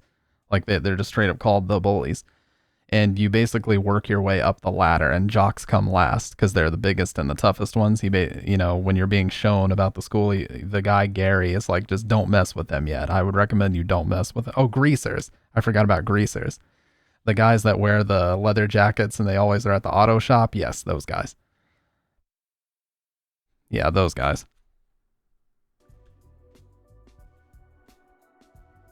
And nobody, in typical Rockstar fashion, nobody's safe. They make jokes about every single group.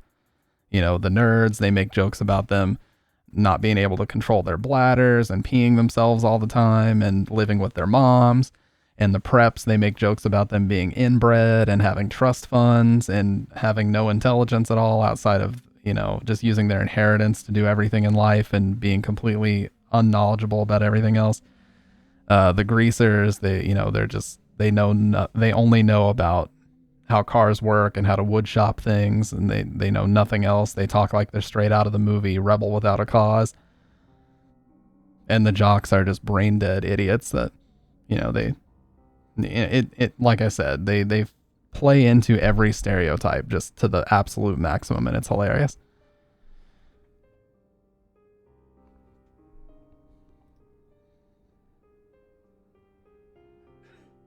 And of course, the preps like to do boxing in their spare time. Yeah, okay.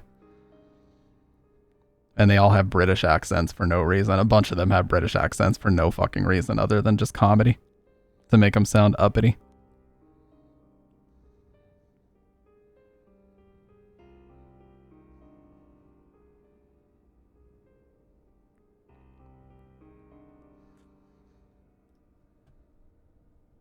Oh yeah, the Warriors game. The Warriors game was sick. We played it on stream.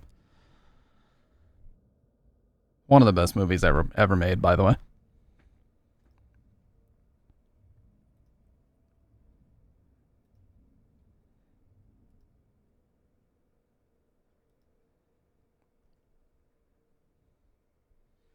Yeah, one of the best movies ever, dude.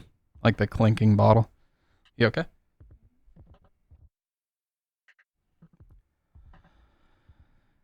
All right. Well.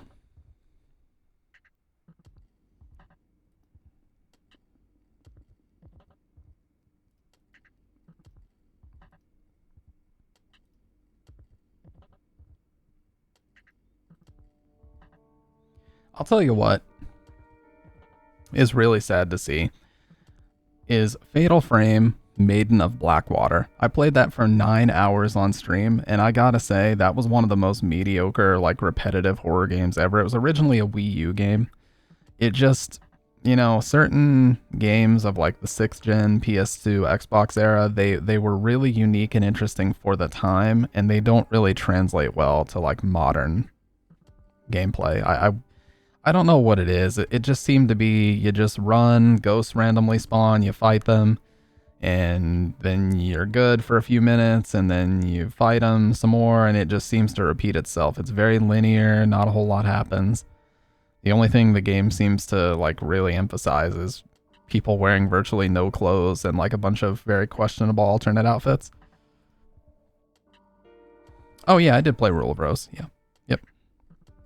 Now all those VODs are not up yet. But let me show you guys something here. How was that? Very hard to follow. I will say that. Very, very hard to follow.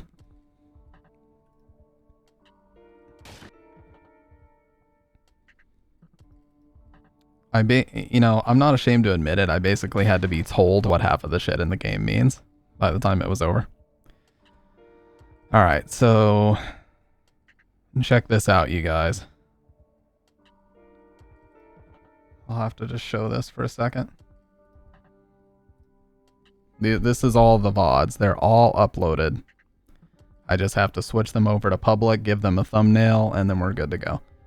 But they're all in here ready to be uploaded, so I haven't lost anything. We're even up to October 16th, October 20th, October 8th. Like, these are all in here. So they're all ready to go.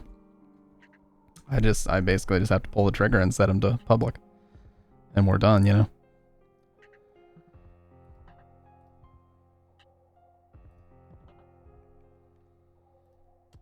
Yeah. It's a lot of legwork, man. And what's the VOD number? So total videos, I have, I think it shows.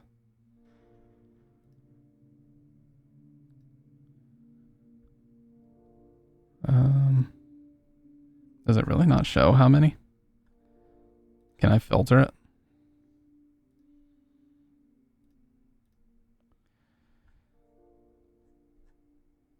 I feel like it should. Oh, 470. 470 VODs. We're encroaching on 500 VODs. 500 times. And that's considering that there was almost 2 years of streams before they were even archived.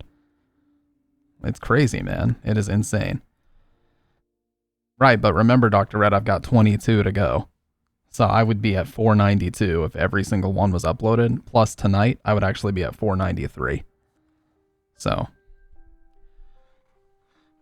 And the one from the other day was really fucking annoying because it chopped the VOD. Where I had my internet issue, it chopped it into 2 parts. So I'm going to have to download both of them and then just go into Adobe Premiere and literally just stitch the 2 together and put like a little fade transition.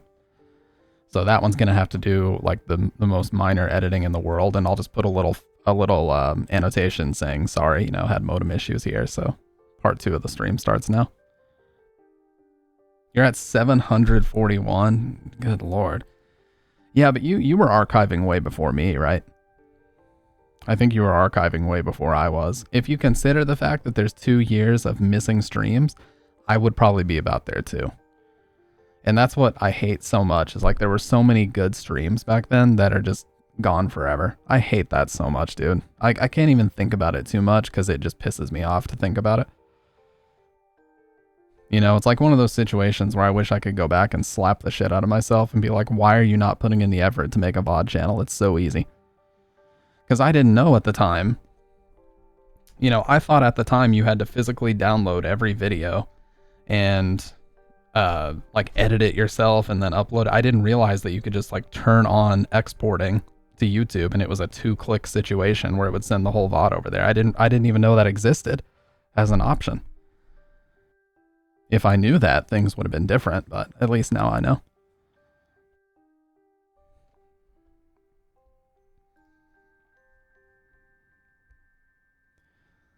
Either way.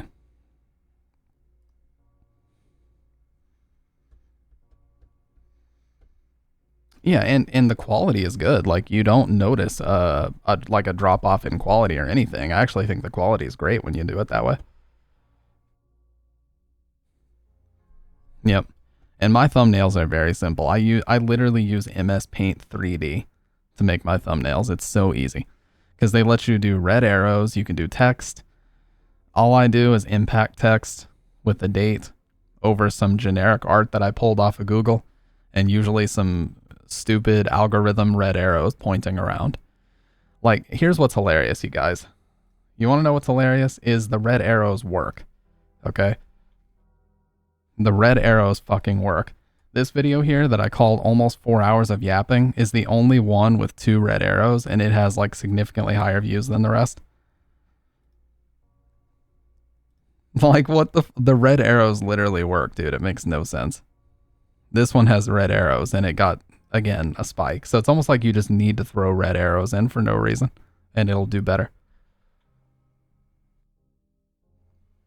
Now, keep in mind, this channel, I have zero intention of like monetizing it or fucking anything because A, not the point of the channel, and B, I really don't care about the views here. I know everybody says that, but I genuinely don't. The only reason why this channel exists is so I don't lose these videos. I don't think anybody did downvote it. I don't think anybody downvoted it. I think it just only has 1 like, and if it doesn't have at least 2, it's funny because 99% of the red arrows pointing to circles actually mean nothing and have nothing to do with the vids. Yeah, I admit it, dude. I admit it. I admit it.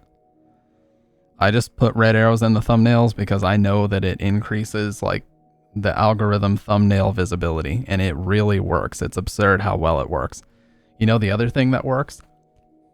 Making stupid faces. It is like a definitive, easy way to get more views. If you make a stupid face and throw red arrows everywhere, it just does better. It really does. So I know people get annoyed, and they call it like cancer thumbnails or whatever. They get annoyed by the stupid just every 2 seconds, but it's like, dude, the shit works. Sometimes you got to be willing to just embarrass yourself a little bit to get that little algorithm boost, you know? It's crazy how much it actually works.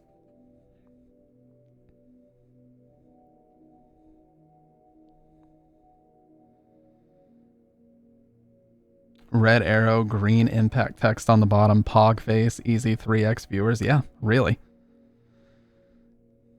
Really.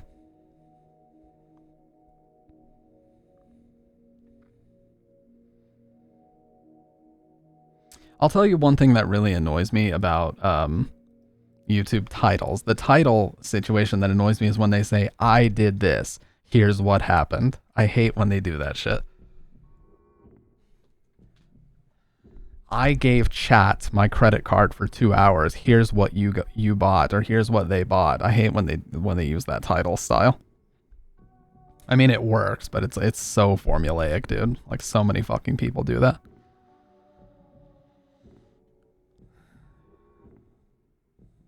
It's just fucking absurd, okay?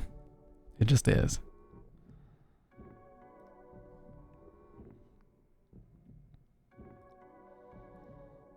How about some Gary's mod? Now that's a fun game. You guys remember when everybody was like sitting in Gmod roleplay servers all day, every day? I do. Gmod Star Wars roleplay servers. Dude, Counter-Strike Source had roleplay servers. There's like a cops and robbers roleplay server. Gary's mod was essentially lightly modded Half-Life 2 is what it was, and it just lets you play around with like assets, and it literally is just Half-Life 2 turned into a sandbox. That's what it is. It lets you play around with items and character models and textures and assets, and that's all it is, really.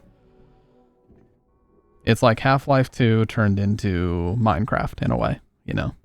You can play around with the gravity gun all day and drop Half-Life 2 assets into whatever map you want, or I guess I should say Source Engine assets, not just Half-Life 2. But that's the whole purpose of it, and that's why it exists in the first place.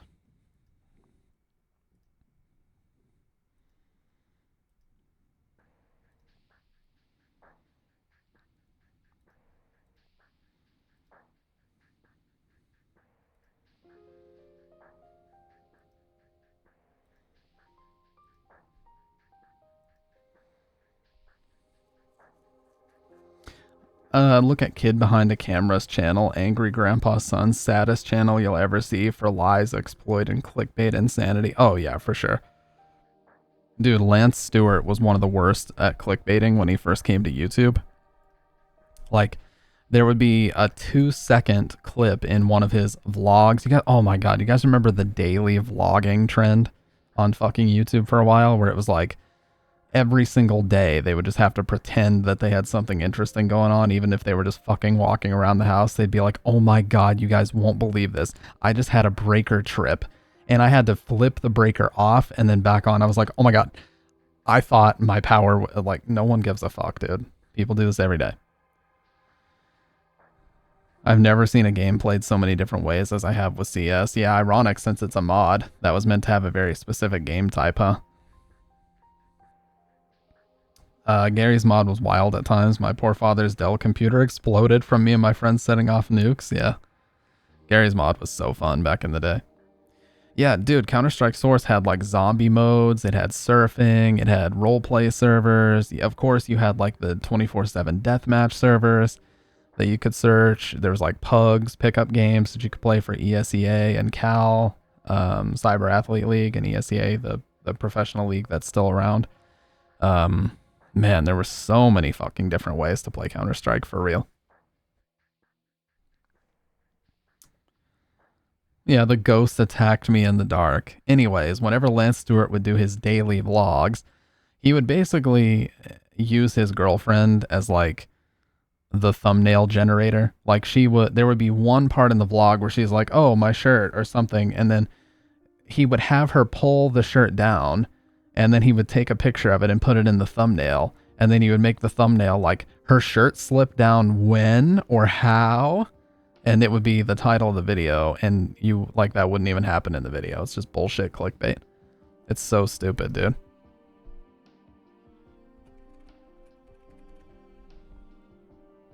Now, I've heard that he's doing better recently, but yeah, when he first came to YouTube, it was so stupid. The way that he did that. And then he tried to do like a ghost hunting series for a little while. You know, that was even worse. He tried to do this very, very horribly fake ghost hunting series where he was like, yeah, look at this fucking thumbnail, dude. What in the fuck? He used to be like one of the worst clickbaiters on the entire platform. No question about it. Like just egregious shit. Look at this. Let's look at his most popular videos and just take a look at some of the shit that you see on here. The Ouija board challenge. Do not attempt. She got possessed?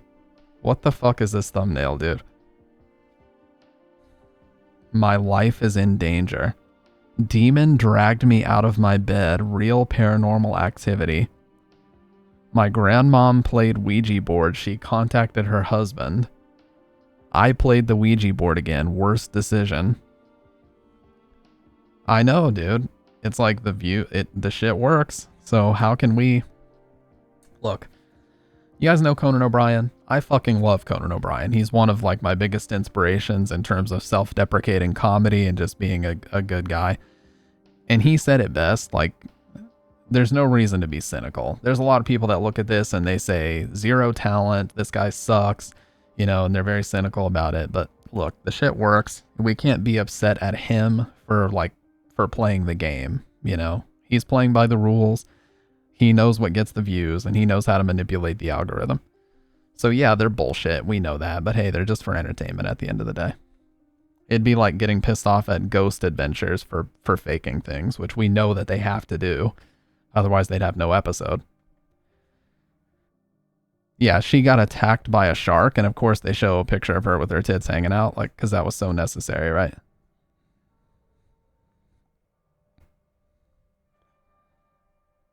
No, I'm not insulting Ghost Adventures. It's just a reality is that those shows have producers and they have showrunners and they have writers because there's simply not enough content to make an episode like as often as they want to release them. It doesn't exist. That amount of content doesn't exist in the real world, and it has to be played up for TV. So, yeah. Zach Baggins is hilarious because he's one of those guys that uses the fact that he works out a lot as, you know, this unnecessary reason to flex all the fucking time. Like, they hear a piece of paper being shuffled in the distance in an abandoned building, and he's like, did it just say kill Zach? And then he starts like puffing his chest out as if he's gonna physically fight a fucking apparition if it shows up. Okay, lay off the roids, dude.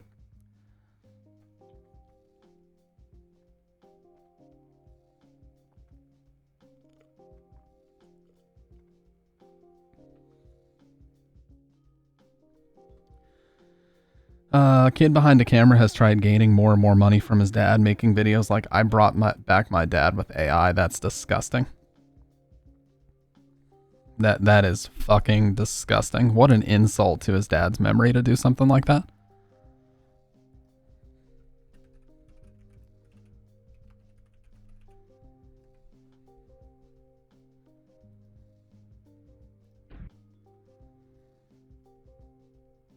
That can't be. That's not real, right? Is that real?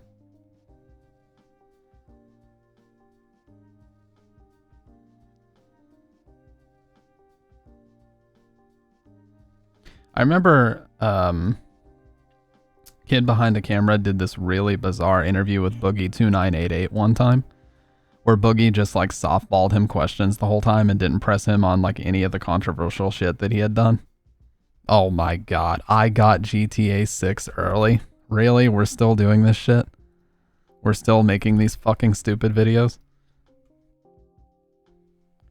Look at this shit.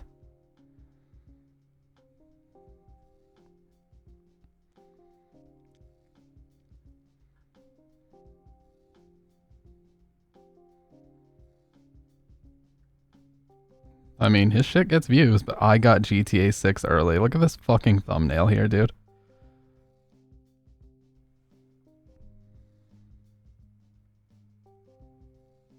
God, it's so bad. It's over. That's one of the most common thumbnails where they just put it's over or it's over ... So you're like, you know, you're hovering over the video with your mouse. You're like, oh, what's over? I must know what's over, dude. Yeah, here's Boogie again. Why am I not surprised that he shows up on this channel?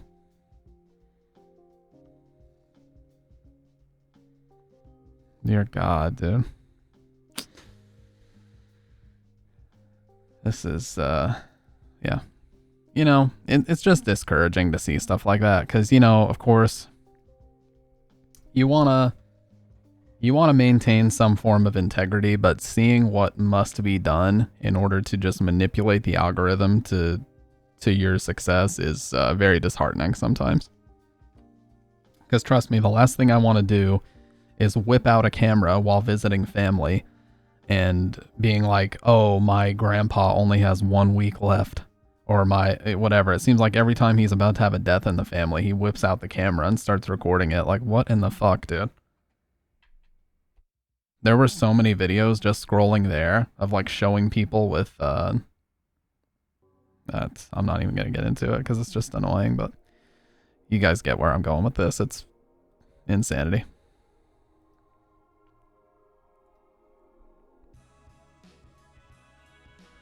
Over the years, he's become an under-the-radar lolcow. His wife Bridget also was 15 when they dated. What the fuck? He was like 23, maybe older.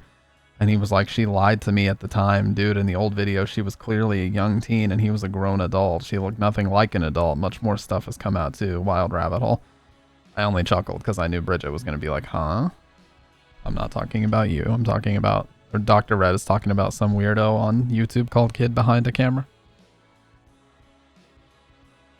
Yeah. Well, it's what they say about DSP as well. They say like when he was dating that girl named Panda Lee, they met, like they originally started talking on YouTube DMs, which were defunct as early as like 2012. YouTube was like, oh yeah, YouTube DMs are no longer a thing. Like you could basically email each other back and forth over YouTube. And they not only got rid of that function, they deleted all the messages like overnight. So none of that stuff could be archived. But yeah, apparently when they first started talking, they were communicating via, you know, YouTube messages back and forth. And she was apparently like 16 at the time. 16 or 17, I don't remember. Let me blow my nose. Either way, very weird.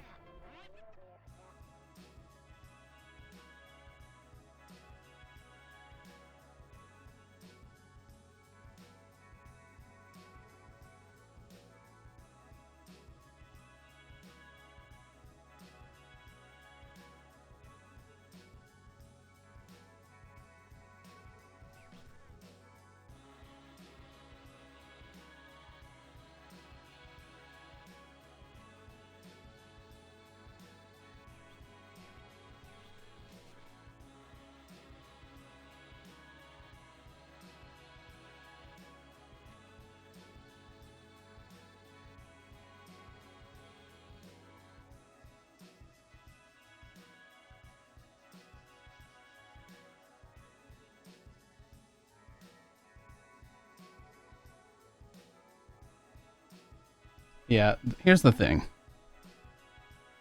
And I have thought about this a lot lately. I almost think it's best to be a faceless YouTuber. I really do. I think that the easiest way to succeed on YouTube without having to even worry about thumbnails where you're making a stupid face or you're like, you know, including your family and saying outrageous stuff to get clickbait views or whatever. I think it's best to be a faceless YouTuber, like Mr. Nightmare, like, H2O Delirious, like a video essayist of any kind, like, you know, just have an artist draw like a graphical representation of you, and anytime it's supposed to be you, just do like an animated version of you talking or something, you know? Now, unfortunately, it's too late for me because my fucking face is already out there, but it doesn't mean that I couldn't augment my YouTube content to be more like that in the future. My video essays are like that already. I could very easily do it. But yeah, it's best to start out that way. Because if you start out not showing your face and then eventually you do like a face reveal, it usually doesn't turn out very well. So I would much prefer to be like a Mr. Nightmare type, where all I do is my content. It doesn't really change that much. It stays the same over time. And it's all just me reading. But here's the thing, you guys. I have to work on a lot of stuff. Audio is most important. Most kids these days can't even keep attention to just watch a video. They'll play a game or watch TikTok while doing it, and great audio is key. I'm cooked and watch vids while gaming. The dream face reveal. Oh my god, yeah, that dude got roasted alive. It wasn't even that weird of a face reveal. It was just because he kept his face at this weird angle the whole time. He was like he kept his face absolutely locked at this one specific angle the whole time. That's the only thing that was weird about the video. Otherwise, I didn't see what was so crazy about it.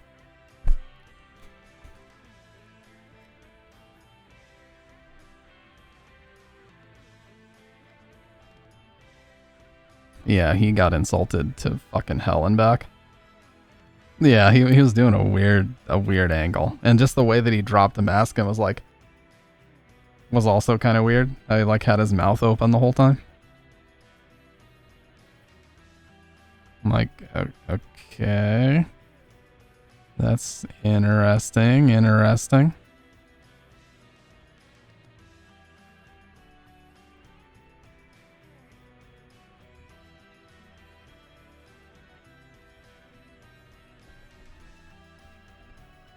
He looked like a normal male in his mid-20s, but everyone roasted him. Yeah.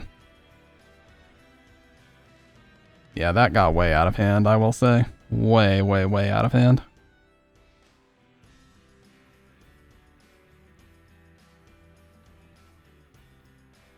And all I knew was seeing 20 million posts about Dream's face reveal, and all of them were roasting. Yeah, that's like what happened to Dizzy, too. Dizzy was an Apex Legends streamer. I talked about him a little bit earlier.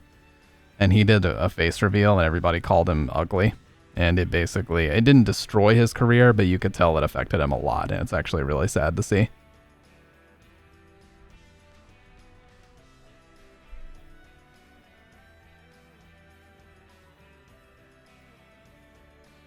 And the sad part is, oh, he actually streamed today. He streamed Maple Story today.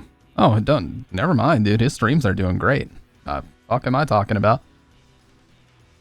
Yeah, his VODs are getting like 40k views every time he streams, so that's cool. Well, that's good to see then, because that was a really bad story. And then, of course, somebody made a video essay that straight up said, why Dizzy's ugly face reveal, or something. Like, what the fuck, dude? What an asshole. It was a YouTuber named Kazi that made the video, got 1.2 million views, and he just insulted the guy in the title. Look. What an asshole to title the video this. How Dizzy's ugly face reveal destroyed his career. What an asshole. Imagine how he feels looking at YouTube and seeing this fucking video pop up. I'd be so terrified to get famous. People are mean. Yeah. And like, look, when he showed up at events, he looks fine. He looked good when he showed up at events. What are people talking about? I think he should probably grow a beard if he can, but he doesn't look that bad. People way over exaggerated it.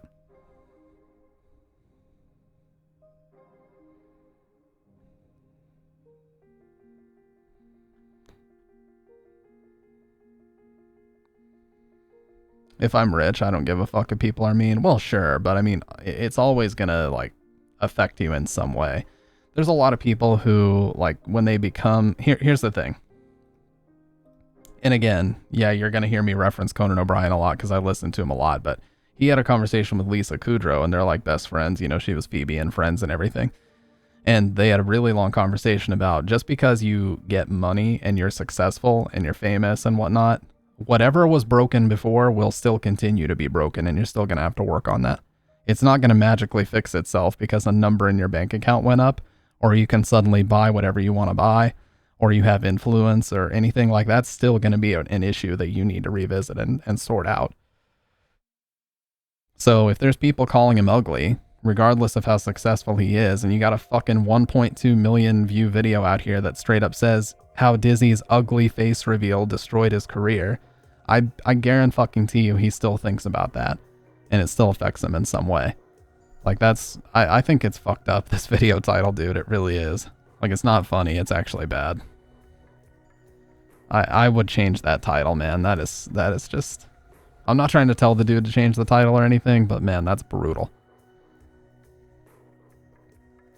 Oh yeah, Dr. Red, you're a mod. You don't need my permission. You can post. It's because people overly sexualize faceless streamers and put an image in their head of how they want the person to look, so when they literally look like everyone else, people get mad. Yeah.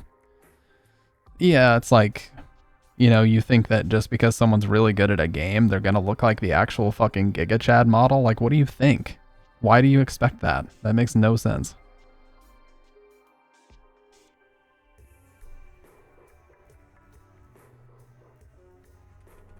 Oh god. Oh god. Cyrax craps himself on stream. What in the heavens have you sent me? Because, see, a lot of people always tell me, oh, you know, you're fake, we own you, blah, blah, blah. Here's the thing. My fate ain't controlled by what's on the internet. My fate ain't controlled by what some stupid video somebody puts out about me. Bars. Bars. My fate is controlled by me and me alone. My choices, nobody else. My fate isn't controlled or micromanaged by a bunch of no talent having trolls. He's spitting right now. My fate is in my own hands, nobody else's.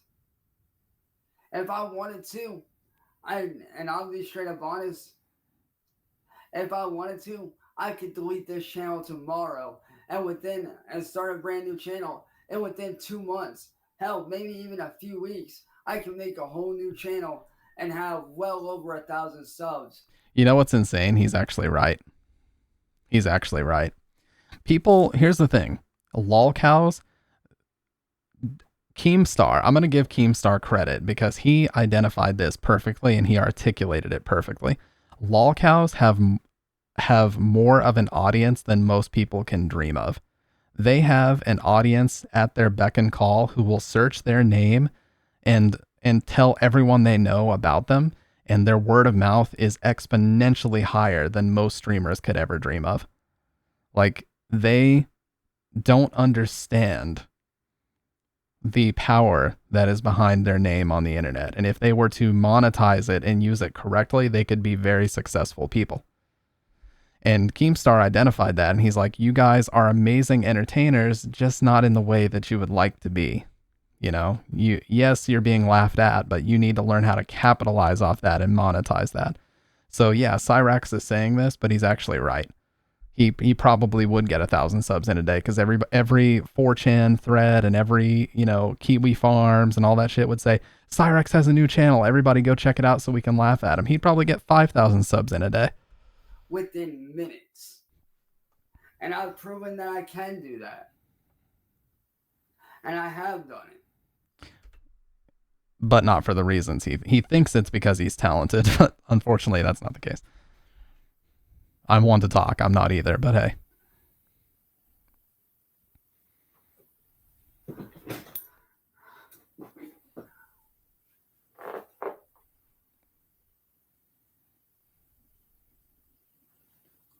Oh shit, y'all guys are storming out. Gotta go. Love you guys.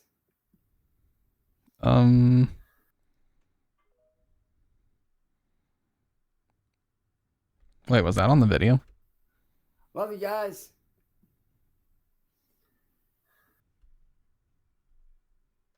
No. Well, we all know what happened there. There's no speculation. We all know what happened there. That's a yikers, is what that is. Unfortunate. But, you know, it happens. It happens. Sometimes.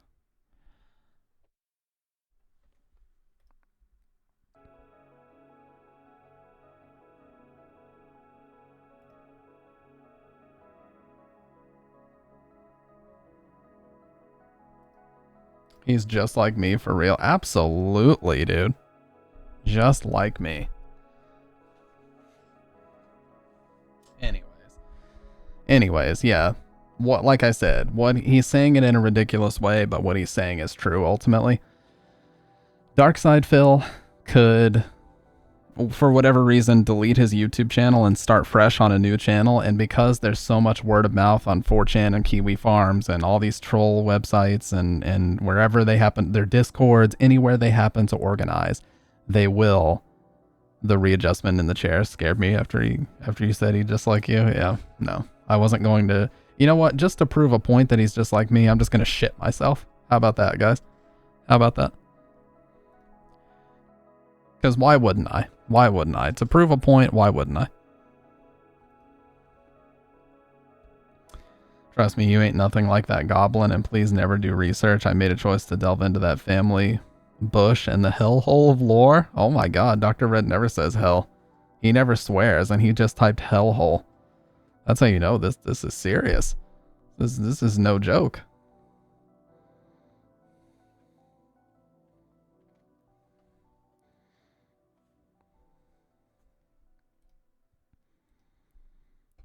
He said video recorded, point made, pants shit.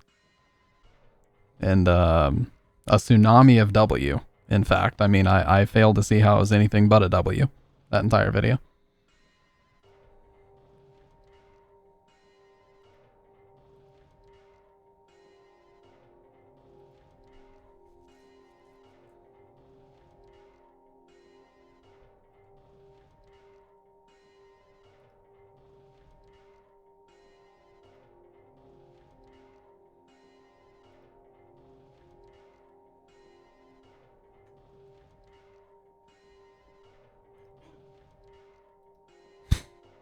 God.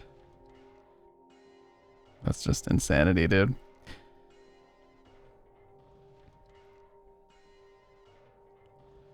He don't take showers, by the way, so chances are he changed and went about his night.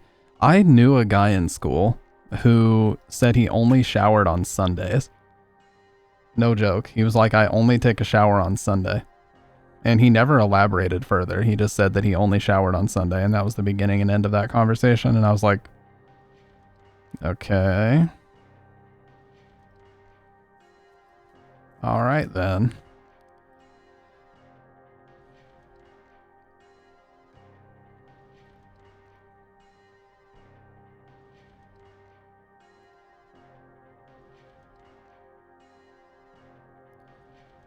See, I had this thing very early on in school, and I'm talking maybe middle school. I had this thing very early on where, I was in homeschool until about 4th or 5th grade, and, well, it was 4th, yeah, and, I didn't really understand that, there was a stigma around nerdy people that play games that they smell bad until I was in middle school, and I heard people, rumor spreading and talking about, oh, gamers and nerds, they don't shower and they smell bad and all this shit.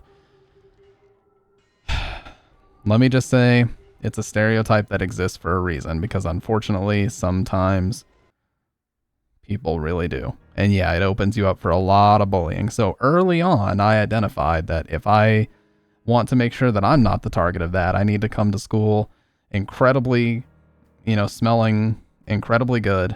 I got into looking into colognes very early on, looking into different types of body wash to find out which one smelled the best, deodorants, and just showered constantly. I was always on top of that ever since middle school for that reason.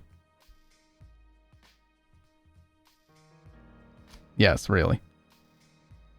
Just like Lil Monster said, I discovered bullying, and I was like, wow, people really talk shit and insult people a lot about them not showering and being nerds and gamers, and that just automatically means that you smell bad all the time because you just sit there and play games and never shower.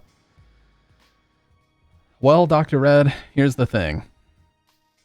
Smash tournaments are infamous for that. Smash tournaments are infamous for people not showering.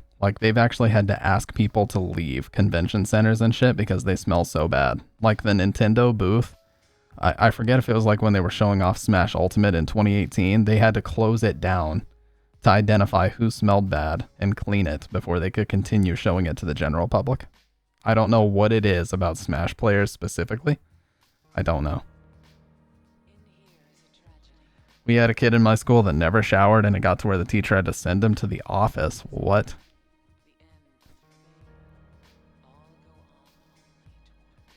Yeah, I don't really know. If I ever had a kid, that would be one of the first things I would impress on them is personal hygiene. Especially if you're going to be out in public. It's just an important facet of life in general to public perception of you, social calibration, everything, to make sure that you're clean and, you're taking care of yourself when you're in public. I feel like that's just a basic facet of social. Yeah, it's a basic facet of social calibration to do that. Now, unfortunately, some people don't, but, that my mentality is it wouldn't be me. Bridget knows if we're going out somewhere, I'm fucking showering. I'm fucking going crazy on the body wash. I'm using deodorant. And what I will do, and this is overkill, but I'll wait until we get to the place and I'll keep cologne in the compartment, the armrest compartment, the console. And I'll wait until we get to the place and I'll freshly apply it when we get there so that it's as strong as it's going to be when I first get there. That might be a little bit overkill. You don't have to do that, but do I poop before or after a shower? Before. I'm not a caveman. Before. Because if you do after, it feels like the shower was meaningless. Always before. Yeah, absolutely.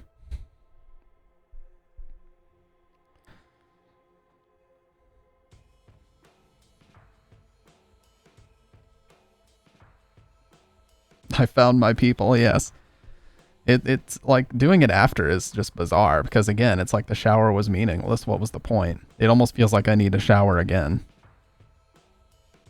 I'm not a clean freak per se. It's just when I know that I'm going to be going out and doing something in public, I just take extra precaution, extra precaution that wherever I go, I'm going to be in the top 3 of people that smell the best, And I don't think of it as literal fucking rankings or standings or whatever. It's just, I want to make sure that I'm not the person that smells bad if I'm going to a public outing, you know? Now, there's some situations where you just can't get away with that. And what I mean by that is, we went to a hardcore show a few months ago, and the place we went to was like a very divey bar. And it was like, it just smelled like cigarette smoke and beer and pot. And there was just fucking vape smoke going everywhere that smelled like Fruit Loops. You're going to be there for like an hour, and regardless of what you came in smelling like, you're going to smell like that shit. So you can only do so much to combat that. You know, sometimes it's a lose-lose, but that's okay, because you're only going to be there for a limited time and then you leave. So as long as you show up clean and hygienic and smelling good and everything, then whatever, it is what it is. You know, some situations you just can't outdo them, you know?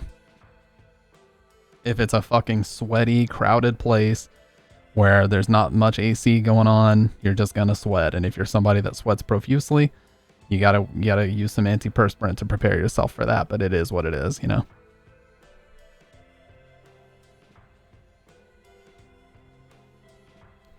Slipping on the toilet like Diddy. Dude, sitting bare naked, wet, cold, taking a dump is awful for real, dude. That's like one of the worst things. I saw this stupid meme that showed like a guy still covered in body wash from the shower sitting on the toilet, and it was like, when the Taco Bell hits the morning after, the worst feeling ever. I was like, that's a fucking nightmare scenario, dude. Imagine you have to go into your office for like a business meeting right after, and you're just sitting there contemplating all of your decisions in life and how the hell you ended up like this. Agreed, that's a fucked up situation.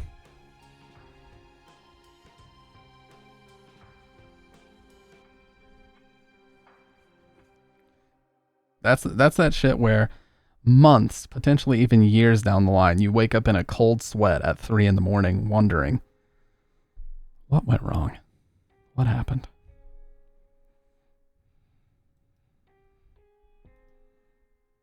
You guys ever do that, by the way? I do that sometimes. If I'm sitting and I'm just desperately trying to fall asleep, I'll think back to like some embarrassing shit I did in like middle school, and I'll just think to myself, I really hope I'm the only person that remembers that.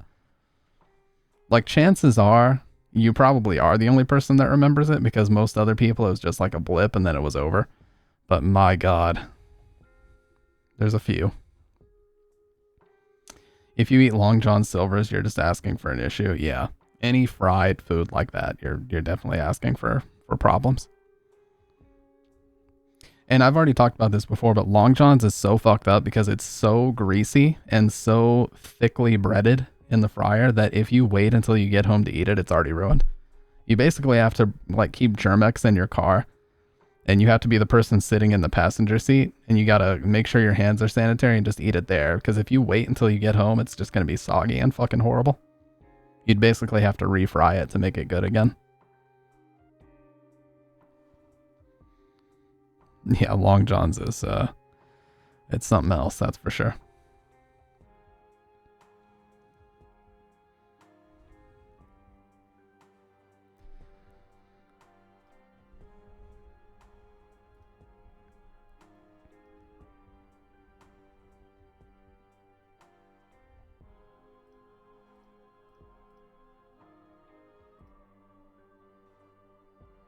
Long John's is frozen fish fried in 3-day-old grease, sat in an unsanitary heating lamp for 20 minutes, then serve. I'm lactose intolerant, so any dairy kills me, but I still eat cheese. Yeah.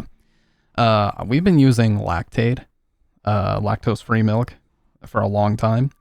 And the first time we ever used real milk, or we bought something that had real milk in it, it just felt like somebody was punching me in the stomach for like hours on end. And that's when I realized, well, I guess I'm lactose intolerant too. And you can actually become more lactose intolerant over time. I didn't realize that that could happen, but it's true. Yeah, Fairlife. Is Fairlife lactose free or no? I feel like it is.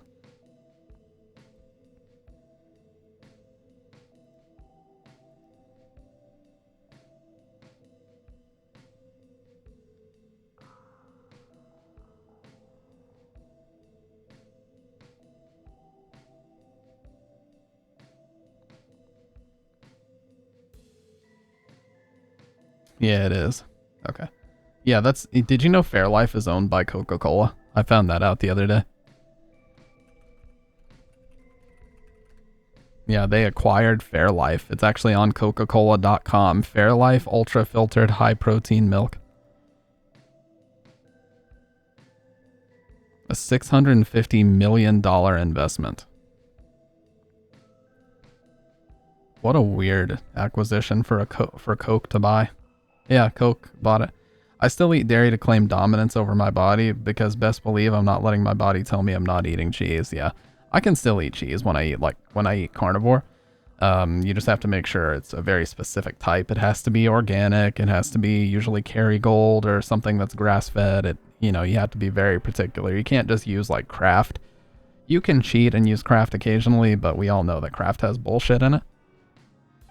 You turn it around and you see like modified cornstarch this and a bunch of stupid shit. Yeah, sharp cheeses are dairy free.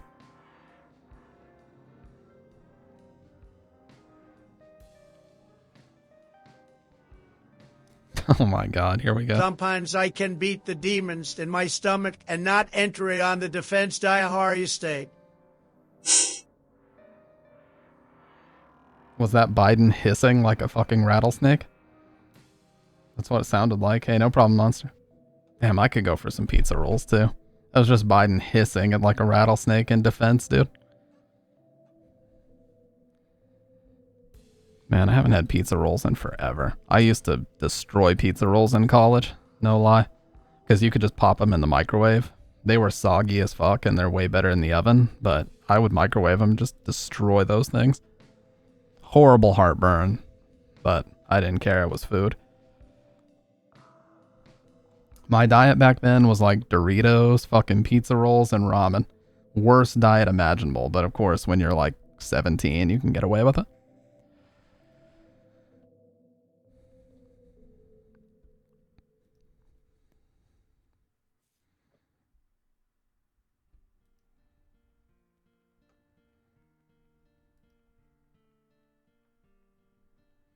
It's almost food, but best. Yeah, it's not quite real. It's like on the precipice of becoming real, but it's not quite considered real food. It's like those frozen ice cream cones. Somebody found out recently, like drumsticks, Somebody found out recently that if you sit those in a warm sink for like days on end, they don't melt. Like there's something fucking in there. They just turn into like a glob of ice cream. Like they won't melt though, so there's something fucking weird in there. It's like, are they even real? What the hell is that? And imagine that sitting in your stomach for weeks. I can attest that diet does destroy your body quickly. Yeah, absolutely. We used to do these things called walking tacos in college. And what a walking taco is, you guys probably know this, but you take a single serve bag of Fritos, you buy like a shit ton of them so that everybody in the dorm on your floor can eat them. And you open it up. It's even better if you get the chili cheese Fritos. You open it up, you put taco meat, a glob of cheese, and then whatever other shit you want in there, rice, beans, whatever. And then you just get a fork or a spoon, scoop it in the bag, and eat out of the bag. And that, again, was horrible for you, but hey, that's what we did. Watched a thriller comedy with mom called Joyride. Was actually a pretty good movie. Basically about two idiots pranking some truck driver, and the dude ends up being a psycho and stalks and torments them, kind of like a less serious Hitchers. I feel like I've seen that before. But I can't remember for sure. I need to ask my dad actually about a movie that we watched ages ago. It was about like a trucker, or the star of the movie wasn't a trucker. Like it was two people who got stuck on the side of the road, and then a trucker came by and he was gonna like give them a ride. He ends up taking the guy's wife and like disappearing with her. And then he forces the husband to like go and try to rob a bank to try to get her back. And I remember I stopped watching the movie right when he got at the bank and they were like giving him instructions on what to say. Man, I wish I could find out what the fuck that movie is, but I can't remember the title of it. It came out in like the late 90s, I believe, or something. It's like on the tip of my tongue. My dad would know, but I would have to text him.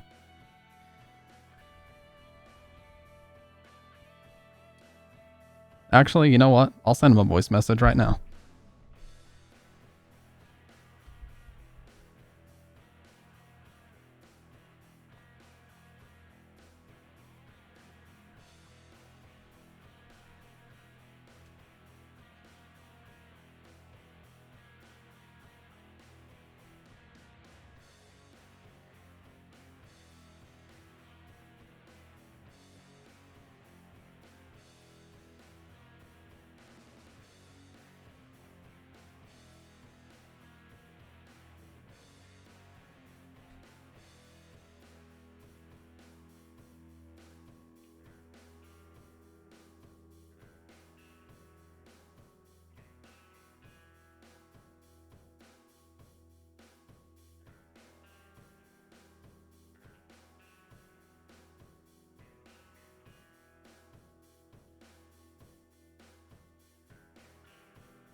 Father's Stab, what movie is this? I'm just gonna ask him because I want to know.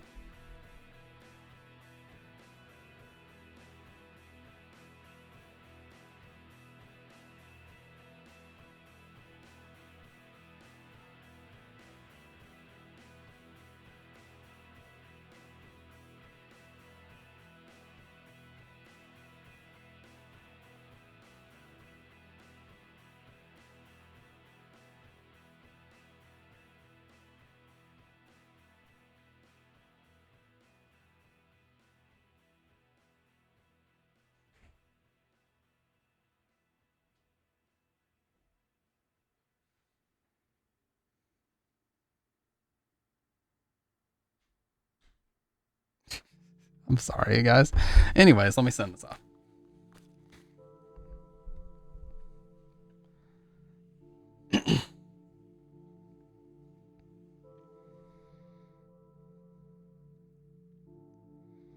All right. Hey, so sorry for this being like kind of out of nowhere, but I was talking about this on the stream and now it's driving me insane. I have to know.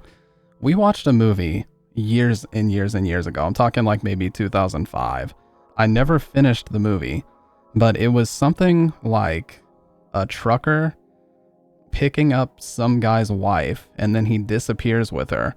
And then he basically forces the husband to go rob a bank for him to try to get her back. But they're also trying to steal the money from him at the same time. And I remember the last part of the movie that I saw was him in the bank, like sweating profusely, trying to get it done without, revealing what was going on.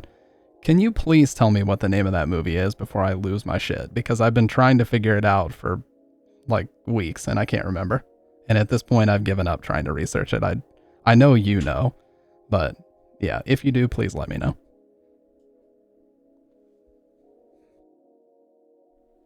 Okay. He's probably going to ghost me or call me an idiot. He's going to be like, how do you not know?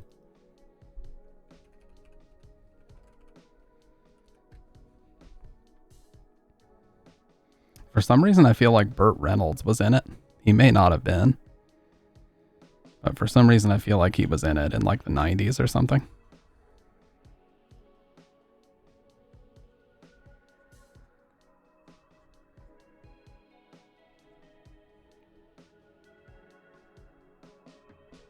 Where's his filmography at? This is so bright, dude.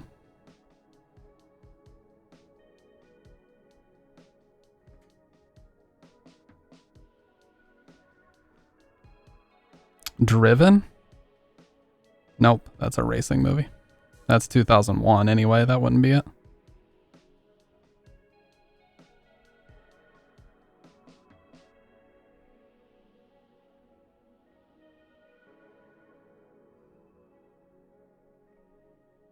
Oh, he was in Heat. That's a great movie.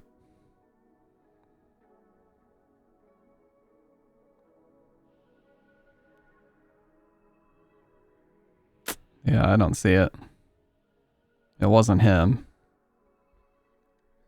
He's gonna pull up a chair and say, "We need to talk about you having early signs of dementia." Well, I never finished the movie. That's what's killing me about it. I never fucking finished it, so I don't know for sure. I should have turned my sound on so I could hear if/when he texts me back, but he may just ghost me. And you know what? I'm just gonna have to accept it.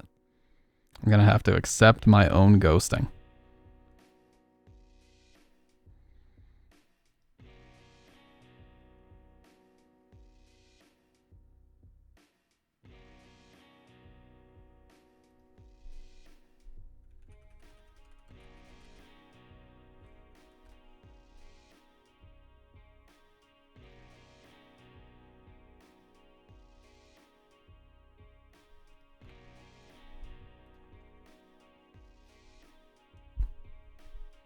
Let me grab my phone. I threw it away.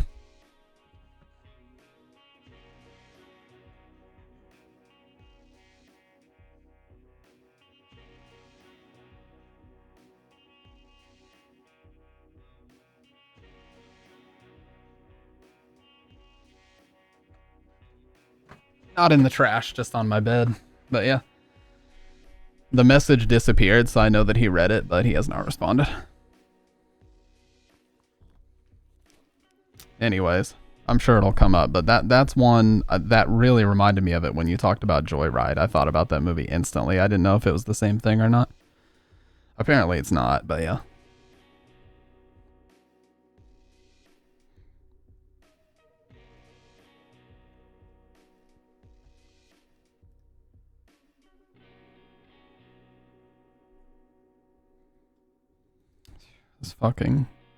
This Zero post is seriously destroying brain cells at such a high speed. It's unbelievable. Just incredible.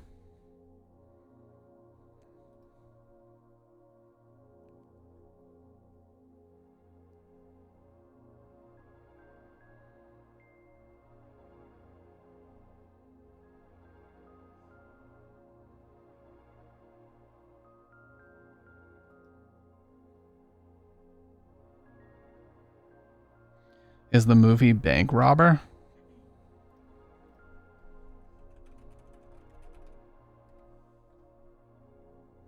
I mean, you mean from 1990? Oh, 1993. That's around the time. Patrick Dempsey, isn't that fucking Derek from Grey's Anatomy? No. No, that's not it. It's like a husband and wife break down on the side of the road, and then a trucker comes by offering to help them out, and pretty much he kidnaps the wife and forces the husband to rob a bank to under the guise that he's going to get her back, but I don't remember for sure if he actually does.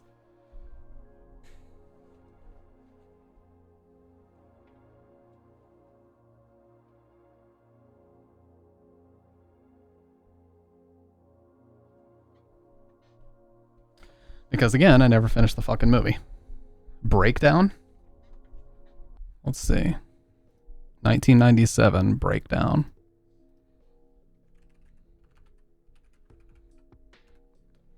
Kurt Russell. For some reason, I really don't remember it being Kurt Russell, but let's see.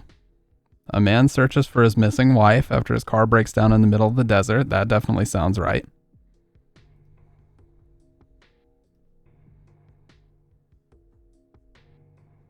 Dude, why is my night mode fucked up on IMDb so bad?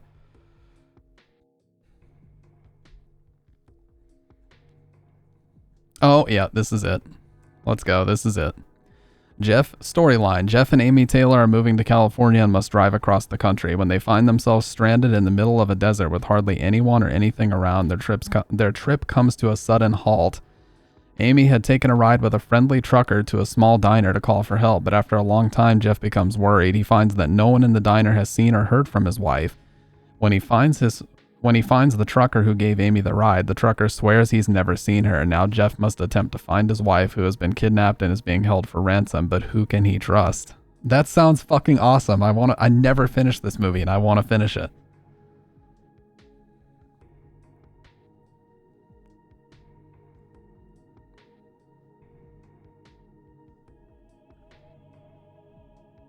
I didn't realize it was Kurt Russell. That's fucking awesome. I love Kurt Russell. And the tagline is, "It could happen to you." You are a professional Googler, little monster. I appreciate that. Because that was driving me insane, not being able to come up with that one. Whew. Well, you guys know that shit where it's like on the tip of your tongue and you just can't fucking remember and it drives you insane? That's what I get that frequently. With songs or actors or movies or anything.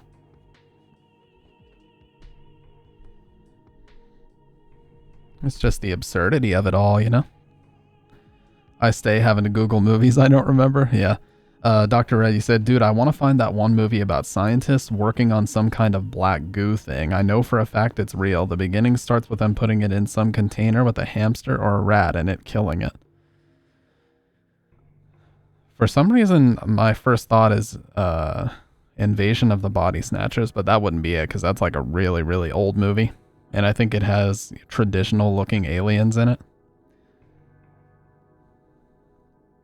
But there's a lot of movies about black goo. I know that's a weird thing to say. Like black mold or black goo that takes people over or kills people. For some reason, that's a really common theme in horror movies.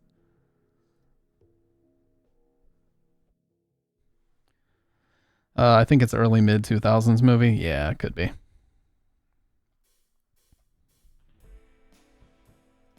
Bum, bum, bum, bum, bum, bum, bum.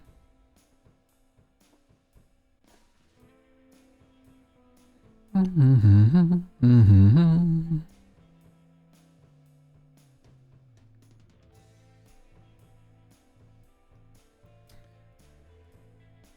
It's not the Toby. I know it's not the Toby Hooper movie you were talking about, but it is funny. I actually kind of want to make a video about that, Dr. Red. You mentioning it, how they basically took Toby Hooper's whole career making horror movies and turned it into RE7. You know, you've got the Louisiana setting from Eaten Alive.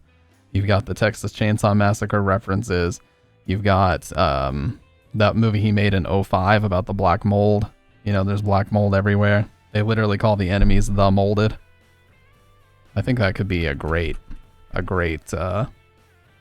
Mortuary is the name of the movie. Yeah, I think that could be a great video.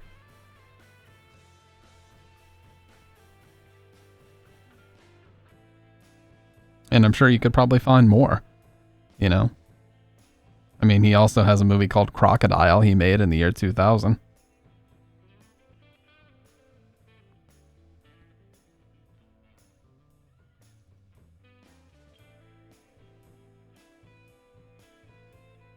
I like how in his Wikipedia they say his only 2 bits of notable work are Texas Chainsaw Massacre and Poltergeist.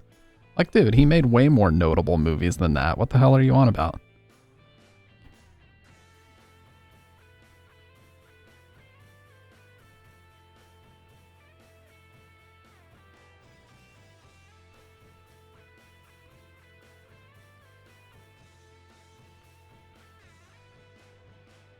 I don't think we ever watched the 20... Oh, yeah, we did watch the 2022 Texas Chainsaw Massacre. It was terrible. It was fucking horrible. I don't know. I have a bad memory. I just know some movies. Yeah, well, there's so fucking many movies in the world. It's like impossible to... It's impossible to recall them at a moment's notice. We're talking about like 100-year-old industry at this point.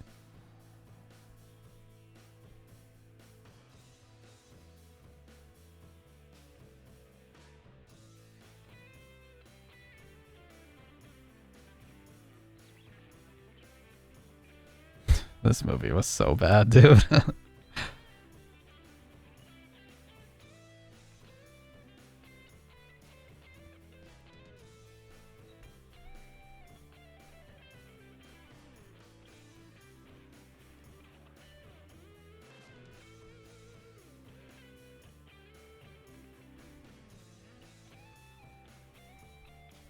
Toby Hooper directed the first episode of Freddy's Nightmares. What the fuck?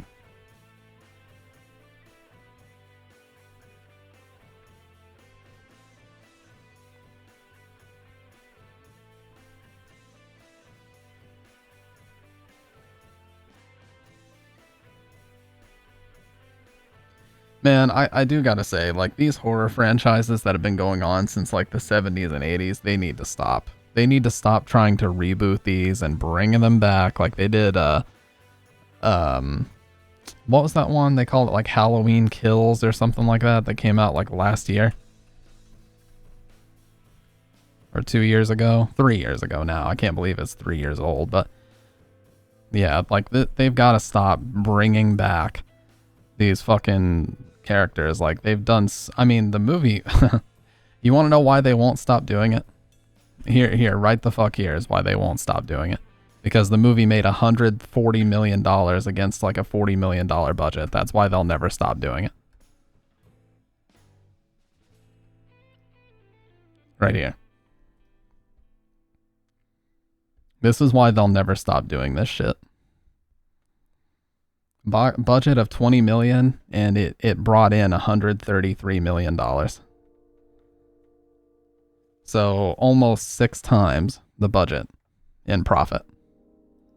That's insanity. So, yeah, you want to know why they won't stop doing this formulaic bullshit? That's why. It just simply, it doesn't even matter if it's awful, which it is. It just brings in too much money because those characters have so much staying power at this point that they're just going to do it. I want puppetry back in horror movies where they make the monster IRL as a machine. Oh yeah, like Christine, the Plymouth Fury that just comes to life and runs people over.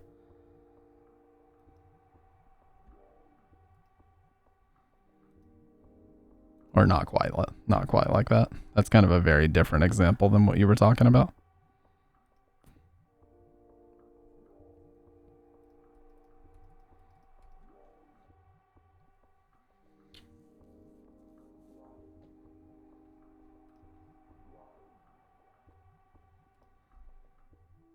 Man, there's a really weird... oh yeah, like The Thing, yeah. There's a really weird Stephen King movie that, like, nobody ever talked about that I saw on TNT one night called Riding the Bullet. And I don't even really remember shit about it, except that I thought it was a really cool movie, and then when I looked up reviews online, I saw it had like 10% or something really, really bad on Rotten Tomatoes. Yeah, it has a 23% on Rotten Tomatoes, and I saw the movie on like TNT one night, and I was like, this is a cool movie. I think it's pretty good. It came out in 2004. And yeah, it just has like horrific reviews and everybody just shitting on how terrible it is, and I'm like, it's called Riding the Bullet, Mel. It's got, who all's in this?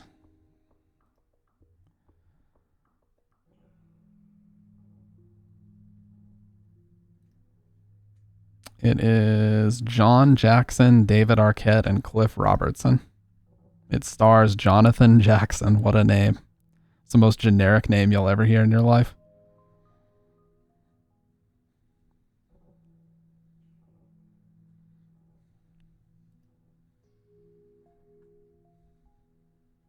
But yeah, I thought it was good.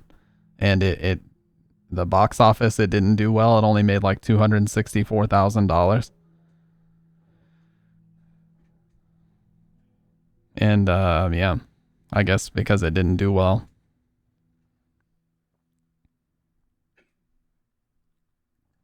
Critical consensus reads, Stephen King adaptation has lofty storytelling goals, which ultimately flail and undercut the story's terror. It holds a 37 out of 100 on Metacritic, generally unfavorable reviews. But I mean, hey, people, there's a lot of movies that I think are really good that are scrutinized heavily by critics. Like the 1986 Hitcher, for example, has a 65% on Rotten Tomatoes. I think that's one of the single best thriller movies to come out of the 80s, if not ever. I think that rating is completely bullshit. I think that's an incredible movie, and it deserves to be held in a lot higher regard than it is. And almost everything you look up about it, everybody's calling it like, oh, underrated, unrecognized masterpiece. Like, it seems to be that the consensus is shifting, but for whatever reason, the critic reviews are very low on it. I don't know why. Yeah, like in Malum, In the Mouth of Madness is shit on frequently by critics, but I think that's an amazing movie. Like, that movie is so unique in its presentation and sound design and imagery. Everything about it's super unique.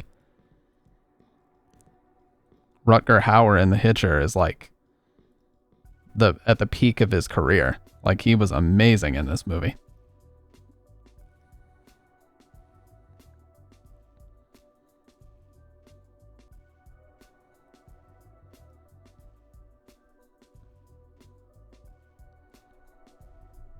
Like, we watched it in the Discord and everybody agreed that it's an amazing movie.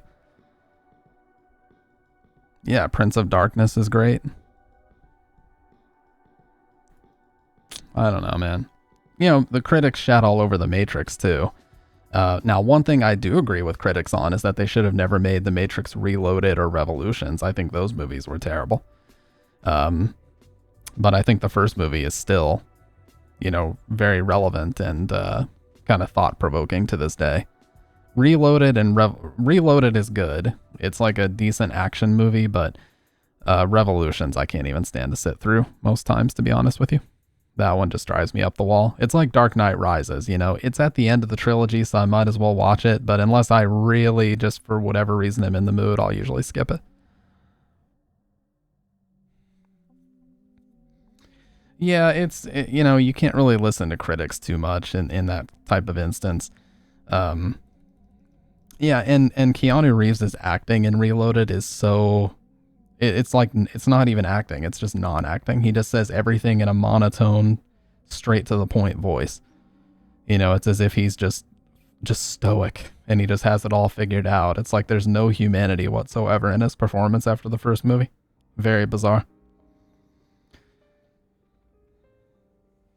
I've got to say, very bizarre.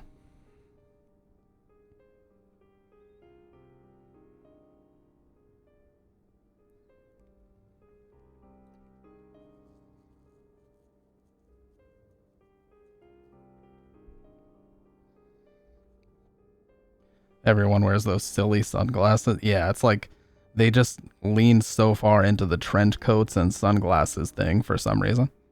As if when you're jacked into the Matrix, you just simply must be wearing those things. Moda asked how I'm doing. I'm doing great. Doing great. Cannot complain. Got my fucking flea problem contained. You know, got my flea problem contained. Got a decently busy week ahead of me, but you know, things are good. I can't complain at all.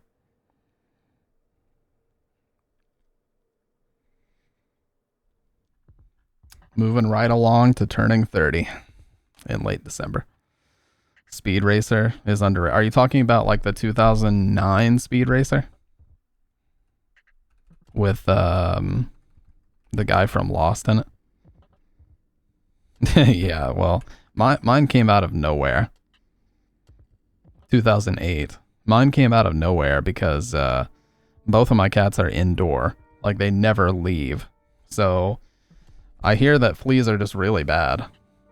You know, this time of the year on the East Coast, it just is what it is. So we had to do a few things to treat that, but thankfully it's not really an issue anymore. Yep. Well, we get mosquitoes and we get gnats and we get fleas. It just depends on what time of the year. In the South, it's just how it is. There's not really much you can do about that. Except be prepared and buy some good sprays that are going to take care of your issue. That's all you can really do.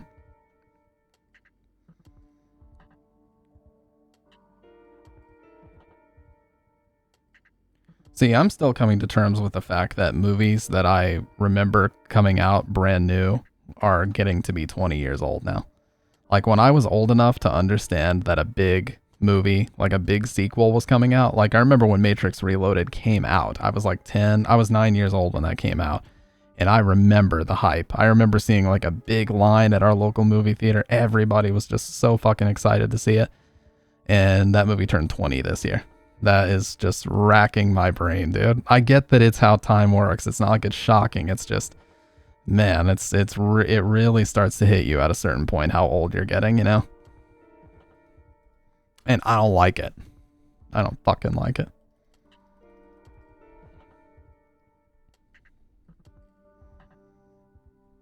Yeah, can it not? Bless you. Can it fucking not?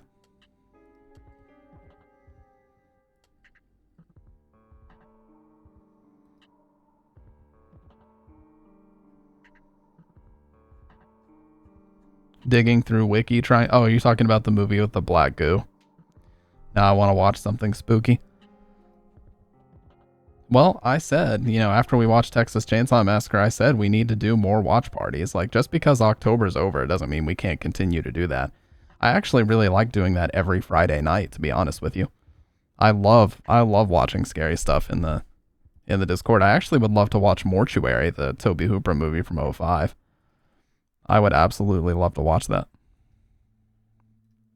Because A, I've never seen it, and B, like Dr. Red and me and a few other people have said, it's clearly heavily referenced by the Black Mold in Resident Evil 7.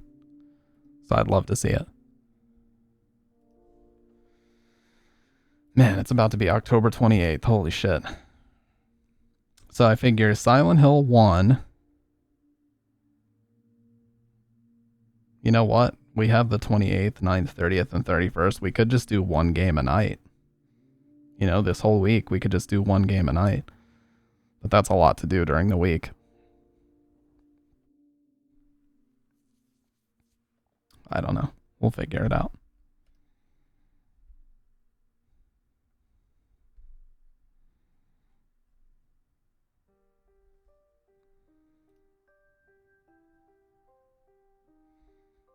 Yeah, me too. No, 90% of the time when I go live, I've already been awake all day. And I usually don't sleep after work here lately. Like because if I fall asleep, it's incredibly difficult for me to wake up and then go live. Like I basically have to get up, chug caffeine to like get the grogginess out and then go live. But even then, everybody says it sounds like I'm like very sick when I first get started because I just wake up. But yeah, most of the time when I'm live, I've already been awake all day, worked a full day, driven a couple times, and then, you know, have sat around for like 2 or 3 hours and then I go live. Or done, you know, walks or whatever else. So half the time when I'm live, that's the reason why I have to keep caffeine going, because I'm already fucking exhausted, you know. But, you know, that's the thing about streaming. You got to keep your energy levels high. So that's why sleep is so crucial to being able to do this shit consistently. Because if you don't, well, then you're not going to be motivated to fucking get up, get ready, and click start streaming. And you have to make sure that that motivation is always there. You have to be a super self-motivated person to do this consistently, that's for sure.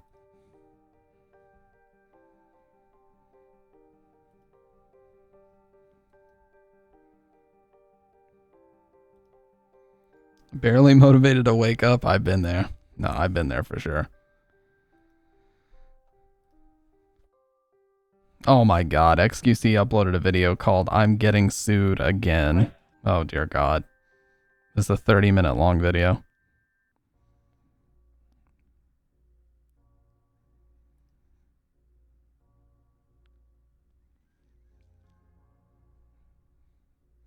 Sued again and again and again. Yeah.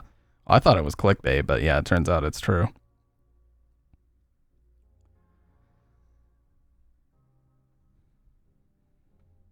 Like, at what point do they take action against someone who continues suing?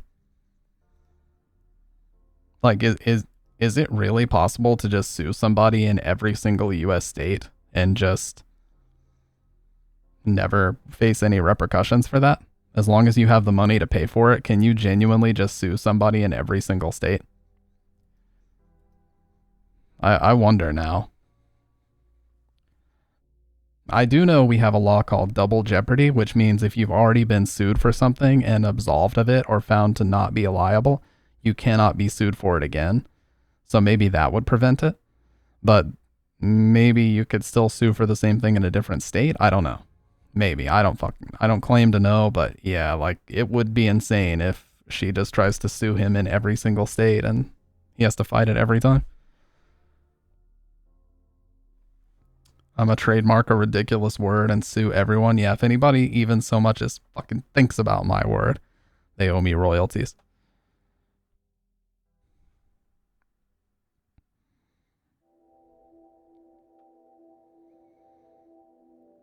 Insanity.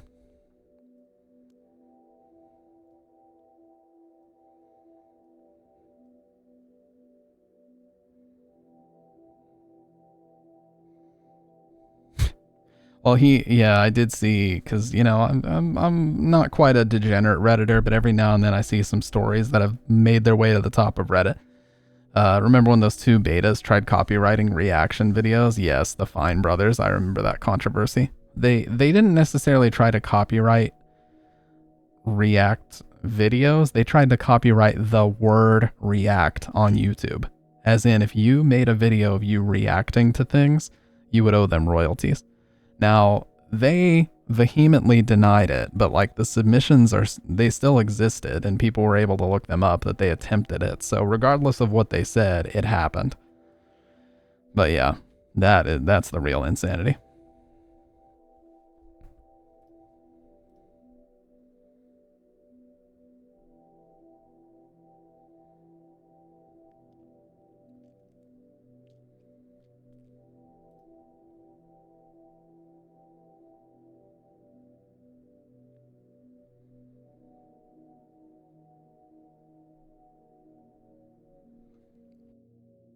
But yeah, anyways, what I was going to say is on Reddit, apparently he has a quote saying that he would rather make his lawyer filthy rich than give money to somebody who's never worked for it and doesn't deserve it.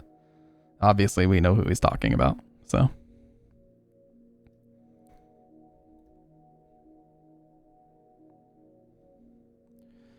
It's, yeah.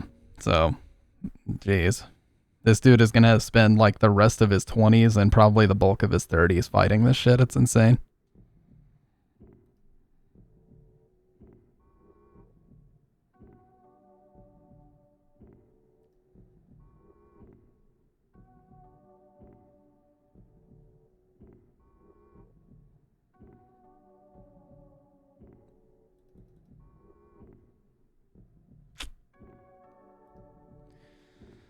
Oh my god.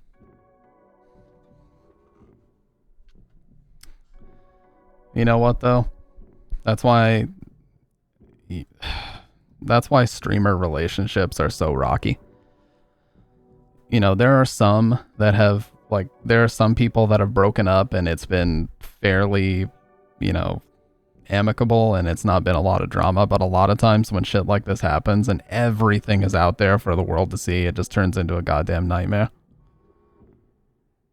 I mean, he's in the, I don't know, he's in the 0.0001% of people who can actually easily afford to fight this until, you know, probably a decade from now.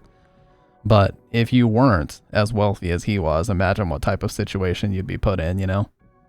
Tens of thousands, if not hundreds of thousands to lawyer fees over lawsuits that, like, you know, just keep stacking up. Like, if he wasn't as wealthy as he was, this would basically be the end of his ability to do anything. It's actually crazy. Jason X is crazy. It's by far the worst Friday the 13th movie ever made, and it'll pretty much always remain to be the worst one ever made.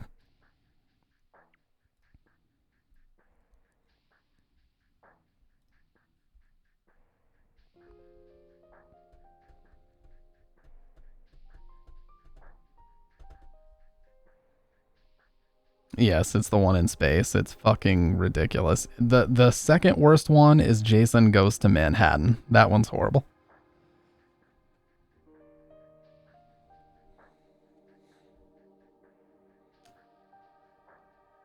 Seven with the psychic girl.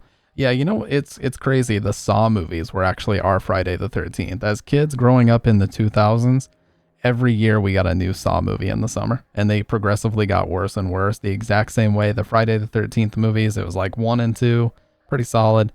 3 and 4, most people consider like 4 to be the best one. And then after that, it really fell off a cliff. You know, but 1 through 4 is like a solid little quadrilogy, and then after that, it really falls off. And once it got into like 5, 6, 7, 8, and fucking Jason Goes to Manhattan and Jason X in 2001, like once it got to that point, it was just, it was gone. It was beyond gone. That's how I felt with Sleepaway Camp. 1 was good, but the rest were dumb. Yeah, Wrong Turn. Didn't Wrong Turn? It originally was like a runaway success. It was a movie they didn't expect to do well. The first one was Runaway, or you said Runaway, so I was thinking about that, or Sleepaway. Wrong Turn 1 was a mildly successful sort of B horror movie about, you know, these people who were experimented on with like nuclear whatever radiation in the woods, and they were mutated and stuff, like these savages, and they were trapping people in the woods in like Virginia or whatever. And somehow that spawned like a 6-movie franchise. And again, the budgets just got lower and lower every single time. Like imagine you get cast to be in a role in like Wrong Turn 7. My God. Wrong Turn 6, Last Resort, is a real movie. So it got all the way to 6, dude. It got all the way to 6. No, it got to 7. Yeah, and then of course they did that thing where they drop the numbers and they just go back to just calling it Wrong Turn. You know? It's like that shit where they make 6 Rocky movies and then they decide to drop the numbers and then they just call it Rocky Balboa.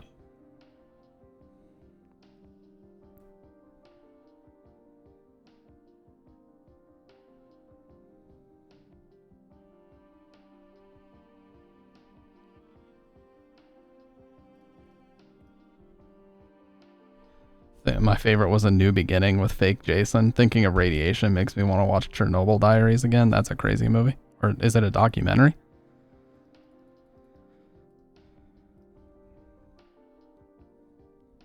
Yeah, I mean, I know I was roasting the whole Centralia thing, but Centralia is almost like America's version of Chernobyl, just nowhere near as much like radiation, but that's like genuinely an incredibly dangerous place to go.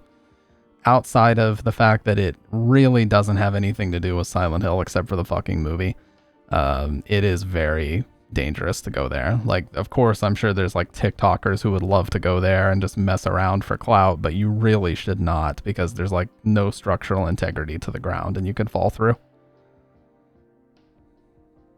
Yeah, Chernobyl is like one of the craziest fucking things ever. To jump down that rabbit hole is very fascinating, but also very disturbing.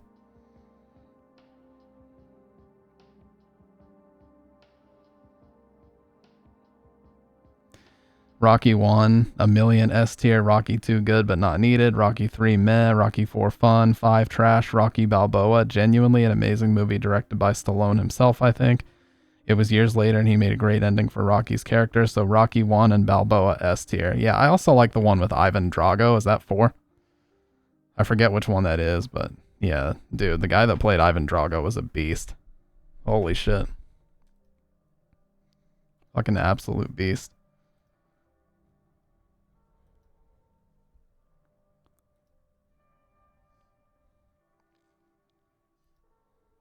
Yeah, that part's crazy.